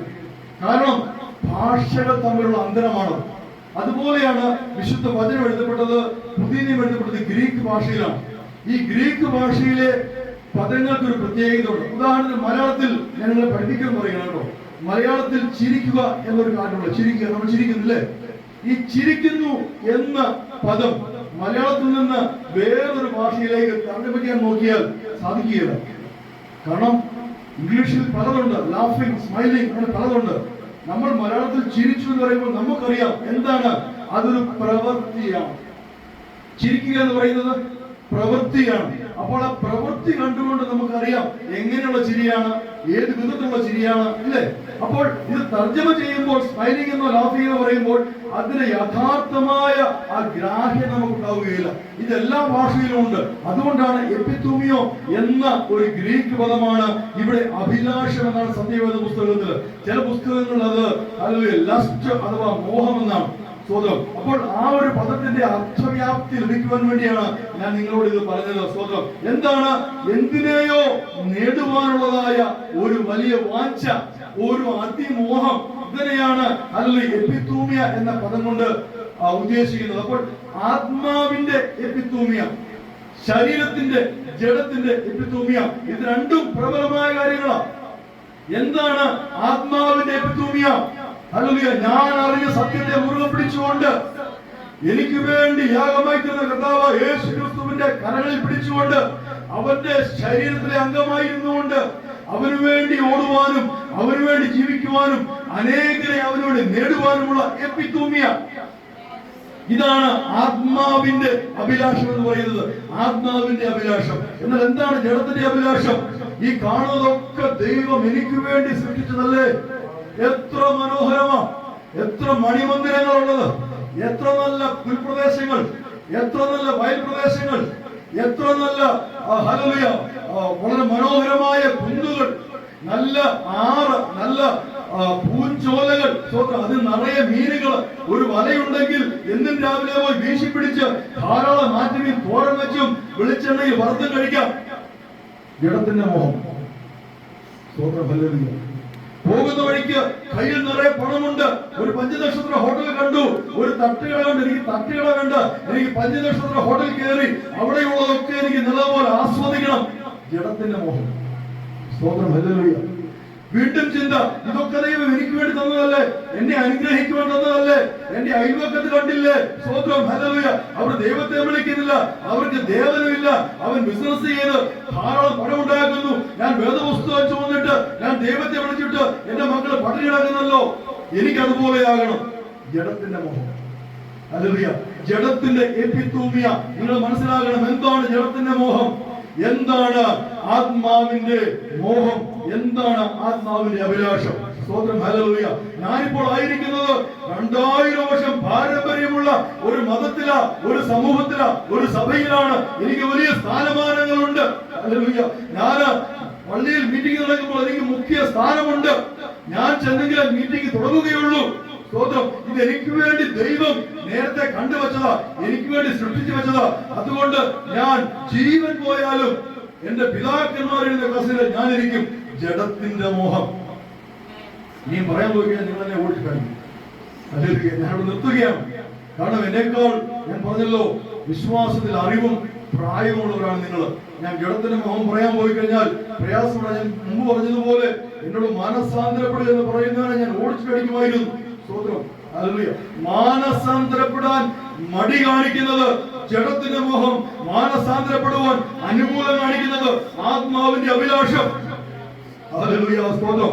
എന്തെല്ലാം സംഭവിച്ചാലും, എവിടെ ജീവിച്ചാലും, ഏത് നിലയിലായിരുന്നാലും, ദിവസം ഒരു നേരമേ ഭക്ഷണം കഴിച്ചുള്ളെങ്കിലും ലഭിക്കുന്ന നിമിഷമൊക്കെ എന്റെ നാഥനെ മഹത്വപ്പെടുത്തിക്കൊണ്ട് എനിക്ക് വേണ്ടി ജീവൻ പിടിച്ചിട്ട് കർത്താവിനെ സ്തുതിച്ചുകൊണ്ട് ജീവിക്കുക എന്നത് ആത്മാവിന്റെ മോഹം. ആരെ കണ്ടുമുട്ടിയാലും ദൈവത്തെ കുറിച്ച് പറയുകയും സുവിശേഷം അറിയിക്കുകയും ചെയ്യുന്നത് ഹല്ലേലൂയ എന്റെ ആത്മാവിന്റെ മോഹം. ഹല്ലേലൂയ. ടാക്സിക്കാരിൽ കയറുമ്പോൾ ഓടിക്കുന്ന ഡ്രൈവർ വിശ്വാസിയല്ല എങ്കിൽ ആ വിശ്വാസിയോട് യേശു ക്രിസ്തുവിലൂടെയുള്ള നീതീകരണത്തെ കുറിച്ച്, രക്ഷയെ കുറിച്ച്, നിത്യജീവനെ കുറിച്ച് പറയണം എന്നുള്ളത് ആത്മാവിന്റെ അഭിലാഷം. എന്നാൽ ഞാൻ പറഞ്ഞാൽ അവൻ വണ്ടി നിർത്തി എന്നെ അടിക്കും, അതുകൊണ്ട് ഞാൻ പറയുന്നത് ശരിയല്ല, ഞാൻ ലക്ഷ്യസ്ഥാനം തെറ്റിട്ട് പറഞ്ഞു ഓടിക്കോളാം എന്ന് പറയുന്നത് ജഡത്തിന്റെ ഇഷ്ടം. ഇങ്ങനെ രണ്ടും പറയുവാൻ ശ്രമിച്ചാൽ നാം വായിച്ചതായി കുരുവാക്യമായി വായിച്ച ഈ ഭാഗം നമ്മൾ താഴേക്ക് വായിക്കുമ്പോൾ, സ്തോത്രം സ്തോത്രം, ഞാൻ വേഗം നിർത്തുവാൻ ആഗ്രഹിക്കുകയാണ്. ധാരാളം സമയം ഞാൻ എടുത്തു. സ്തോത്രം ഹല്ലേലൂയ. ഞാൻ പറഞ്ഞത് ധ്യാനമായതുകൊണ്ടാണ്. നമ്മൾ ധ്യാനിക്കണം, ഒരു വിഷയം ധ്യാനിക്കണം. താഴേക്ക് വായിക്കുമ്പോൾ ജഡത്തിന്റെ പ്രവൃത്തികൾ എന്ന ഒരു പദമുണ്ട് അല്ലേ? ജഡത്തിന്റെ പ്രവൃത്തികളും ഒന്ന് വായിക്കാം. ദുർനടപ്പ്, ജഡത്തിന്റെ പ്രവൃത്തികളോ ദുർനടപ്പ്, അശുദ്ധി, ദുഷ്കാമം, വിഗ്രഹാരാധന, ആഭിചാരം, പക, പിണക്കം, ജാരസംഘ, ക്രോധം, ശാഠ്യം, ദ്വന്ദ്വപക്ഷം, ഭിന്നത, അസൂയ, മദ്യപാനം, വെറുക്കൂത്ത് മുതലായവ എന്ന് വെളിവാകുന്നു. ഈ വക പ്രവർത്തിക്കുന്നവർ ദൈവരാജ്യം അവകാശമാക്കുകയില്ല. സ്തോത്രം. അപ്പോൾ ഞാൻ എന്റെ ഭാഷയിൽ പറഞ്ഞാൽ നിങ്ങൾക്ക് എന്നോട് വിരോധം തോന്നാൻ സാധ്യതയുണ്ട് കേൾക്കുന്നവർക്ക്. അതുകൊണ്ട് ഞാനൊരു മുൻകൂർ ജാമ്യമെടുത്ത് പരിശുദ്ധാത്മാവ് രചിച്ച വാക്കുകളെന്ന് പറയുക, ഓടിച്ചു പറയുകയാണ്. എന്തൊക്കെയാണ് പ്രിയ ആചാര്യ വായിച്ചു? ദുർനടപ്പ്. ഒന്നും അത് വ്യക്തമാക്കേണ്ട ആവശ്യമില്ല, നമുക്കറിയാം. ഭാരതീയരായ നമുക്ക് അറിയാം ദുർനടപ്പ് എന്താണ്. എന്തുകൊണ്ടാണ് ഞാൻ ഭാരതീയരെന്ന് പറഞ്ഞ് അറിയാമോ? നമ്മൾ ജനിക്കുമ്പോൾ മുതലേ നമ്മുടെ മാതാപിതാക്കൾ നമ്മെ നല്ല മാർഗത്തിലാണ് നയിക്കുന്നത്. ഭാരതീയർക്ക് മാത്രമുള്ള പ്രത്യേകതയാണ്. ലോകത്ത് ഭാരതം നമുക്ക് തന്ന നല്ല നല്ല ചില പ്രത്യേകതകളുണ്ട്. എന്താണ്? ഹല്ലേലൂയ. പ്രായമുള്ളവരെ ബഹുമാനിക്കുക, ഗുരുക്കന്മാരെ ബഹുമാനിക്കുക, ഹല്ലേലൂയ, നമ്മുടെ ദേവദാസന്മാരെ ബഹുമാനിക്കുക. ഇതൊക്കെ സ്തോത്രം. അശുദ്ധമായിട്ടൊന്നും നടക്കരുത്, അന്യായമായൊന്നും ചെയ്യരുത്. ഇതൊക്കെ നമുക്ക് ബാല്യത്തിൽ തന്നെ നമ്മുടെ മാതാപിതാക്കൾ പഠിപ്പിച്ച് നമ്മൾ രക്ഷിക്കപ്പെടുന്നതിന് മുന്നമേ തന്നെ നമുക്കറിയാം നല്ല പ്രവൃത്തി ഏതാണ്, ദുഷ്പ്രവൃത്തി ഏതാണെന്ന് അറിയാം. രക്ഷിക്കപ്പെടുന്നതിന് ശേഷമല്ല, അതിന് മുന്നമേ നമുക്ക് ഇതൊക്കെ അറിയാം. അപ്പോൾ ദുർനടപ്പ് എന്താണെന്ന് നമുക്ക് വ്യക്തമായിട്ട് അറിയാം. അശുദ്ധി എന്താണ്? അശുദ്ധി ഈ ദുർനടപ്പ് നടക്കുമ്പോൾ, ഈ ദുർമാർഗത്തിൽ നടക്കുമ്പോൾ നമ്മിൽ ഉടലെടുക്കുന്നതായ ഒരു വൃത്തിഹീനതയാണ് അശുദ്ധി.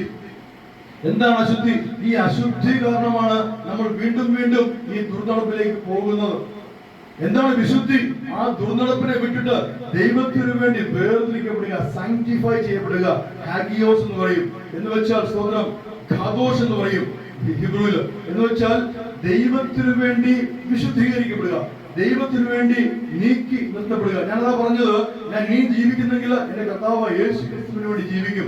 അവിടെയാണ് വിശുദ്ധീകരിക്കുക എന്ന് പറയുന്നത്, വിശുദ്ധമാക്കപ്പെടുക എന്ന് പറയുന്നത്. മുമ്പേ ഞാൻ എവിടെയായിരുന്നു? മുമ്പേ ഞാൻ അശുദ്ധിയിലായിരുന്നു. എന്താണ് അശുദ്ധിയിലായിരുന്നത്? ഞാൻ ദുർനടപ്പിലായിരുന്നു, ഞാൻ ദുർമാർഗത്തിലാ ചരിച്ചുകൊണ്ടിരുന്നത്. അതുകൊണ്ട് എന്നിൽ നിറയെ അശുദ്ധിയായിരുന്നു. ഞാൻ യേശു ക്രിസ്തുവിനെ എന്റെ രക്ഷിതാവായി സ്വീകരിച്ച നിമിഷം എന്റെ അശുദ്ധിയെല്ലാം കഴുകപ്പെട്ട് ഞാൻ വിശുദ്ധീകരിക്കപ്പെട്ടു. സ്വന്തം ദുഷ്കാമം, മുമ്പേ പറഞ്ഞത് തന്നെ ജഡത്തിന്റെ മോഹമാണ് ദുഷ്കാമം. സ്വന്തം വിഗ്രഹാരാധന. വിഗ്രഹാരാധനയെ കുറിച്ച് പറയുമ്പോൾ നമ്മൾ ചില പറയും ഞങ്ങൾക്ക് വിഗ്രഹമൊന്നുമില്ല.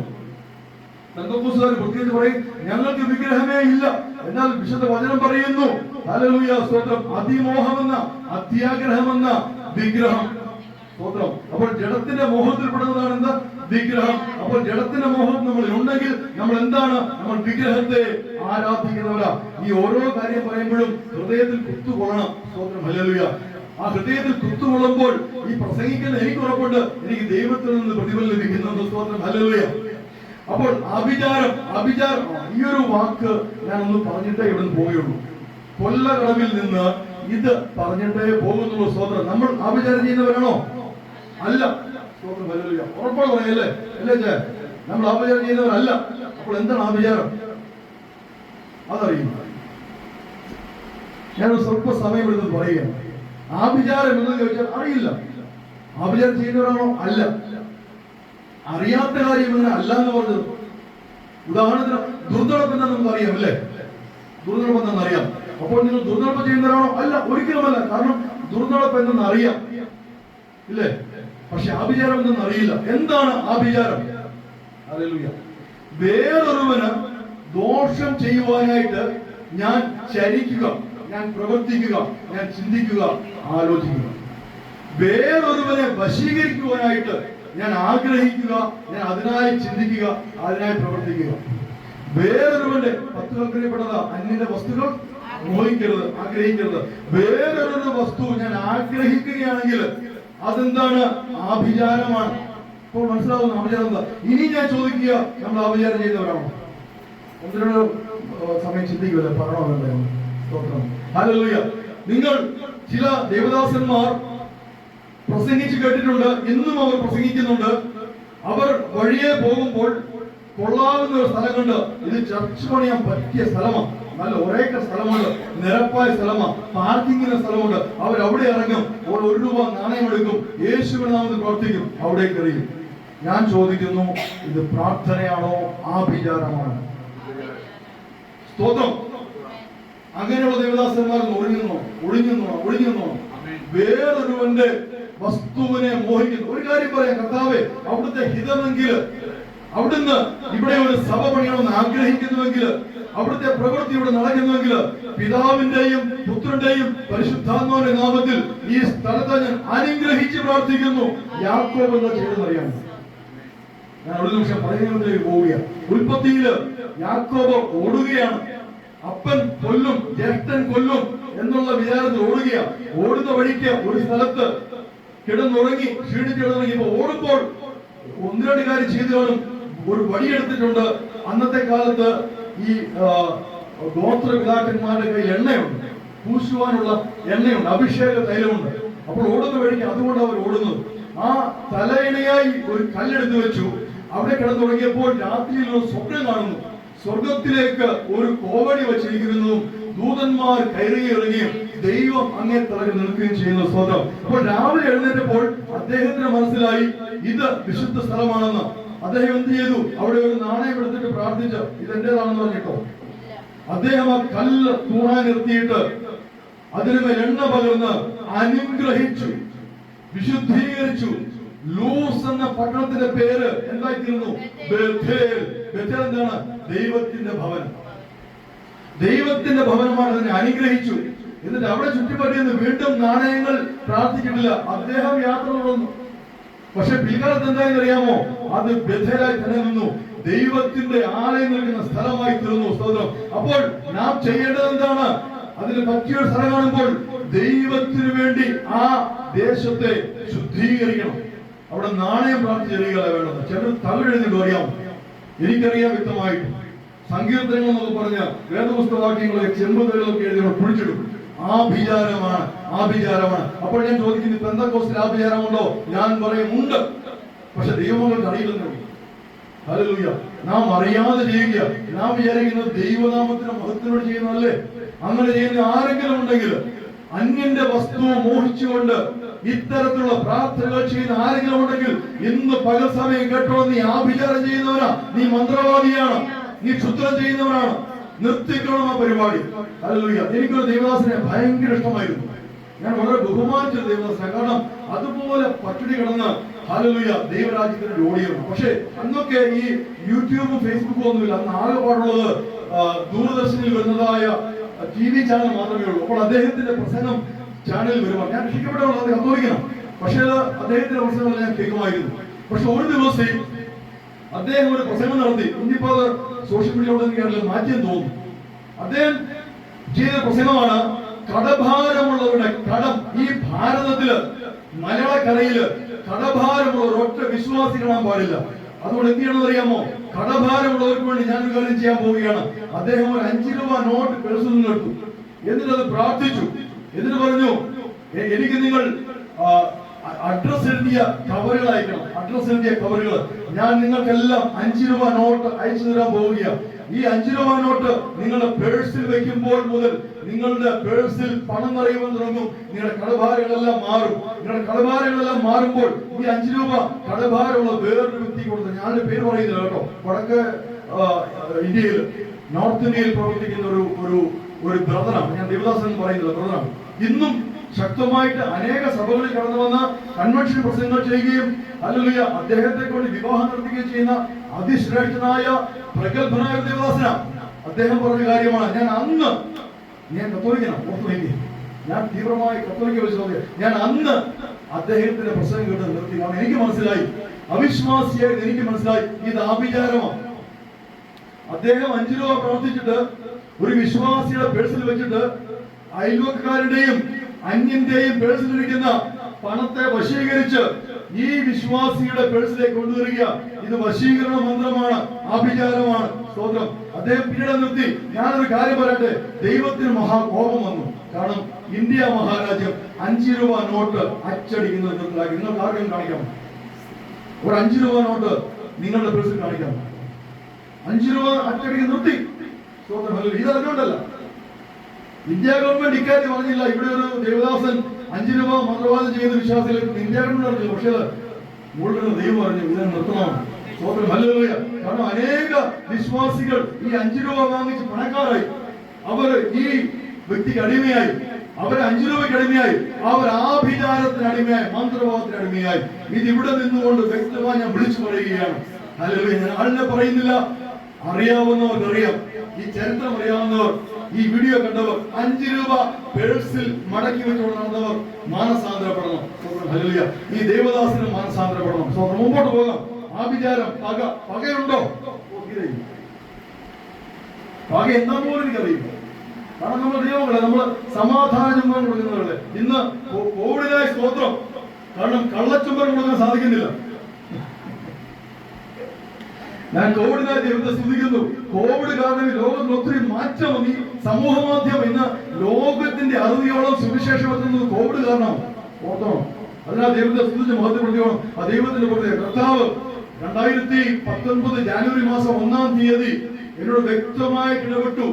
മിനിസ്ട്രിക്ക്, ബഥാനിയ ഗോസ്പൽ മിനിസ്ട്രി എന്ന മിനിസ്ട്രിയെ കർത്താവ് ഏൽപ്പിച്ചിരിക്കുന്നത്, മിനിസ്ട്രിക്ക് ഒരു തൂത് കൊടുക്കുവാനായിട്ട്. ആ തൂതിൽ കർത്താവ് എന്നെ അറിയിച്ചത്, ഞാൻ കോപിച്ചിരിക്കുന്നു. ആരോടാണ്? ഞാൻ സഭകളോട് കോപിച്ചിരിക്കുന്നു. ഞാൻ രാഷ്ട്രങ്ങളോട് കോപിച്ചിരിക്കുന്നു. ഞാൻ എല്ലാറ്റിനെയും വിഘടിപ്പിക്കുവാൻ പോവുകയാണ്. സഭകൾ തമ്മിൽ, വിശ്വാസികൾ തമ്മിൽ, രാഷ്ട്രങ്ങൾ തമ്മിൽ, ദേശങ്ങൾ തമ്മിൽ ഞാൻ വിഘടിപ്പിക്കുവാൻ പോവുകയാണ്. ഞാൻ മുറിച്ചു മാറ്റുവാൻ പോവുകയാണ്.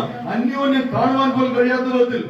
എന്നിട്ട് 2019 ഏപ്രിൽ മാസത്തില് ലോക്ക്ഡൌൺ വന്നപ്പോൾ എനിക്ക് മനസ്സിലായത്, സ്തോത്രം, കർത്താവ് എന്താണ് സംസാരം. അപ്പോൾ എനിക്ക് മനസ്സിലായില്ല. കാരണം ലോക്ക്ഡൌൺ ഉണ്ടായി, ദേശാന്തരമായി അത് പടർന്നു. ലോകം മുഴുവൻ അന്യോന്യം വിച്ഛേദിക്കപ്പെട്ടു. സ്വന്തം അപ്പനും അമ്മയും മക്കളും പോലും പരസ്പരം നോക്കാതെ പുറംതിരിഞ്ഞിരുന്നു. ദേവദാസന്മാരും ദൈവമക്കൾ തമ്മിലും പുറംതിരിഞ്ഞിരുന്നു. നമ്മൾ മറധരിച്ചു, നമ്മൾ മുഖംമൂടി ധരിച്ചു. ദൈവം അങ്ങ് പീഡിപ്പിച്ചു. സോദരൻ, ഞാൻ അന്ന് മുതൽ പ്രാർത്ഥിക്കുമായിരുന്നു, ഇതിന് ഒരൊറ്റ മാർഗമുള്ളൂ. വാക്സിനൊക്കെ അപകടമാണ്, മാനസാന്തരമാണ് വരുന്ന ഏക മാർഗമെന്ന്. അനേകർ മാനസാന്തരപ്പെട്ടവരൊക്കെ ഇന്ന് ജീവനോടിരിക്കുന്ന കർത്താവിനെ സ്തോത്രം ചെയ്ത് മഹത്വപ്പെടുന്നു. അപ്പോൾ തന്നെ ജീവൻ നഷ്ടപ്പെട്ടവർ മാനസാന്തരപ്പെട്ടവരല്ല എന്ന് പറയുന്നില്ല. സ്തോത്രം. അത് ദൈവത്തിന്റെ നീതിയാണ്. എനിക്കറിയില്ല, അത് ദൈവത്തിന് മാത്രമേ അറിയൂ. ദൈവത്തെ ചോദ്യം ചെയ്യുവാൻ നമുക്ക് അധികാരമില്ല, അവകാശമില്ല. സ്തോത്രം. മുമ്പോട്ട് വേഗം പോകട്ടെ. പിണക്കം, ജാരശങ്ക, ക്രോധം, ശാഠ്യം, ദ്വന്ദ്വപക്ഷം, ഭിന്നത, അസൂയ നമുക്ക് ഒട്ടുമില്ല. അസൂയ നമുക്ക് ഇല്ലേ ഇല്ല. സ്വന്തമല്ല. അയൽവക്കാരുടെ കാര്യം നമ്മൾ അന്വേഷിക്കാറേ ഇല്ല. അയൽവക്കത്തെ നമ്മൾ ഒളിഞ്ഞു നോക്കാറേ ഇല്ല. അയൽവക്കത്തെ അമ്മാമ്മ പുറത്തേക്ക് ഏത് സാരി അവതരിക്കുന്നത് നമ്മൾ നോക്കാറേ ഇല്ല കേട്ടോ. നമുക്ക് അങ്ങനെ അസൂയ ഇല്ല. ദൈവത്തെ സ്തുതിച്ച് മഹത്വപ്പെടുത്തുന്നു. ഞാൻ ഈ പറയുന്നതൊക്കെ ഉള്ളിൽ കുത്തുകൊള്ളണം. മദ്യപാനം ഇല്ല, അത് ദൈവത്തെ സ്തോത്രം ചെയ്യുന്നു. പെന്തക്കോസ്തുകാർ മദ്യപാനം നടത്താറില്ല. കർത്താവിനെ സ്തുതിക്കുന്നു. വെറിക്കുത്ത് നമുക്ക് തീരെയില്ല. അപ്പോൾ ഈ വായിച്ച ജഡത്തിന്റെ മോഹങ്ങൾ ഏതൊക്കെ എന്നിലുണ്ട് എന്ന് ഞാനും കേൾക്കുന്ന നിങ്ങളും ഇന്ന് മനസ്സിലാക്കണം, ഗ്രഹിക്കണം. സ്തോത്രം, ഹല്ലേലൂയ. സ്തോത്രം, ഗ്രഹിക്കണം. സ്തോത്രം, ഇത് ഗ്രഹിക്കണം. സ്തോത്രം, ഹല്ലേലൂയ. അതിനായിട്ട് നിങ്ങൾ ഓരോരുത്തരെയും ദൈവങ്ങളിലേക്ക് സമർപ്പിച്ച് പ്രാർത്ഥിക്കുകയാണ്. തുടർന്ന് നമുക്കറിയാം ആത്മാവിന്റെ ഫലം, ആത്മാവിന്റെ ഫലങ്ങളല്ല, ആത്മാവിന്റെ ഫലം വേഗത്തിൽ പറഞ്ഞ് നിർത്തുവാൻ ആഗ്രഹിക്കുന്നു, പ്രാർത്ഥിക്കുവാൻ ആഗ്രഹിക്കുന്നു. സ്നേഹം, സന്തോഷം, ഉറക്കെ പറയാമോ? സമാധാനം, ദീർഘക്ഷമ, ദയ, പരോപകാരം, വിശ്വസ്തത, സൗമ്യത, ഇന്ദ്രിയജയം, പരിശുദ്ധാത്മാവിന്റെ ഉള്ളിൽ വസിക്കുന്നു എന്നുള്ളതിന് ഏറ്റവും വലിയ തെളിവാണ്. ഇതാണ് പരിശുദ്ധാത്മാവ് നമ്മുടെ ആത്മാവിൽ ചെലുത്തുന്നതായ ആഗ്രഹങ്ങൾ, അഭിലാഷങ്ങൾ. ഇവയാണ് നമ്മുടെ ഹൃദയത്തിന്റെ അഭിലാഷം. ഇതായിരിക്കണം നമ്മുടെ ഹൃദയത്തിന്റെ അഭിലാഷം, ഇതായിരിക്കണം നമ്മുടെ ആത്മാവിന്റെ അഭിലാഷം. പ്രിയമുള്ളവരെ, ഇത്രയും സമയം നമ്മൾ ദൈവസ്ഥലത്തിൽ ശ്രമിച്ചുകൊണ്ടിരുന്നത്, സ്തോത്രം, ഹല്ലേലൂയ, ജഡത്തിന്റെ മോഹം എന്ത്, ആത്മാവിന്റെ അഭിലാഷം എന്ത്. അല്ലെങ്കിൽ ഈ ധ്യാന ചിന്തയിൽ നിങ്ങൾ പങ്കെടുത്തുവെങ്കിൽ, നിങ്ങൾ ഇതിന്റെ ഓരോ കാര്യങ്ങളും ശ്രദ്ധിച്ചുവെങ്കിൽ, ഈ ദൂതുകൾ നിങ്ങൾ ഹൃദയത്തിലേക്ക് ഏറ്റെടുത്തുവെങ്കിൽ, ഞാൻ നിങ്ങൾക്ക് വേണ്ടി പ്രാർത്ഥിക്കുവാൻ ആഗ്രഹിക്കുകയാണ്.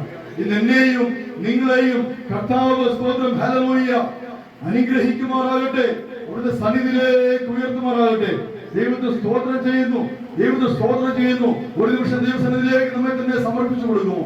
ഹല്ലേലൂയ. സ്തോത്രം. നമ്മുടെ വേദപുസ്തകങ്ങളെ മടക്കാം. ഹല്ലേലൂയ. സ്തോത്രം. നിന്നതല്ല നാം, ദൈവം നമ്മെ നിർത്തിയതാ, നേടിയതല്ല, ദൈവമെല്ലാം തന്നതല്ലേ.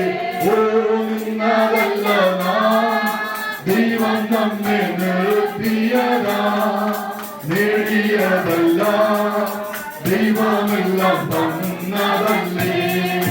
നടത്തിയ വിധങ്ങളെ ഓർത്തിടുമ്പോൾ നന്ദിയോടെ നാഥനെ സ്തുതി പാടിടാം.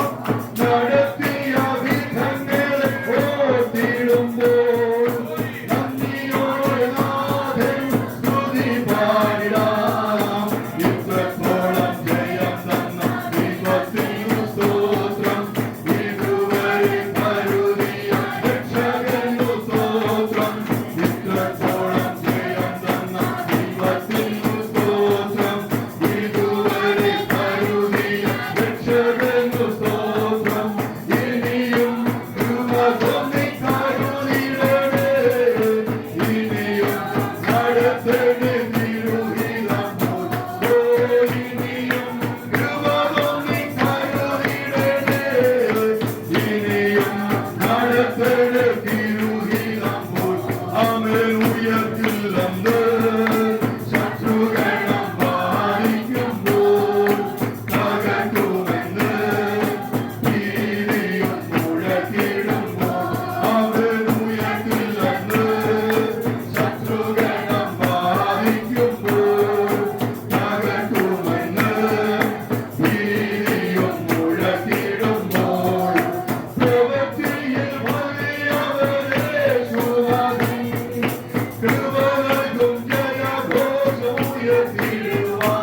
ആമേൻ. പ്രവൃത്തിയിൽ യേശുനാഥൻ, ഉയർത്തി ജയഘോഷം ഉയർത്തിടുവാൻ. ഇത്രത്തോളം ജയം തന്ന ആമേൻ.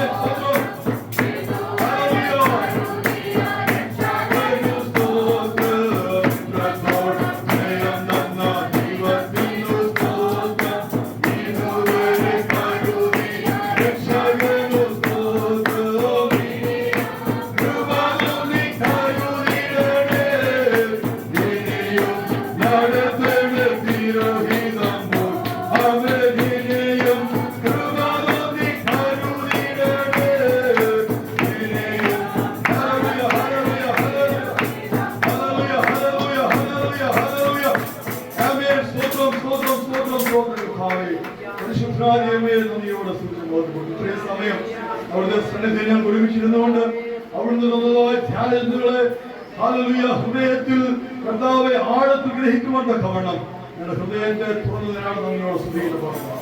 ഈ യോഗത്തെ ക്രമീകരിച്ച പ്രിയ ദേവദാസിനെയും ഭാരവാഹികളെല്ലാം സമർപ്പിച്ച് പ്രാർത്ഥിക്കുന്നു.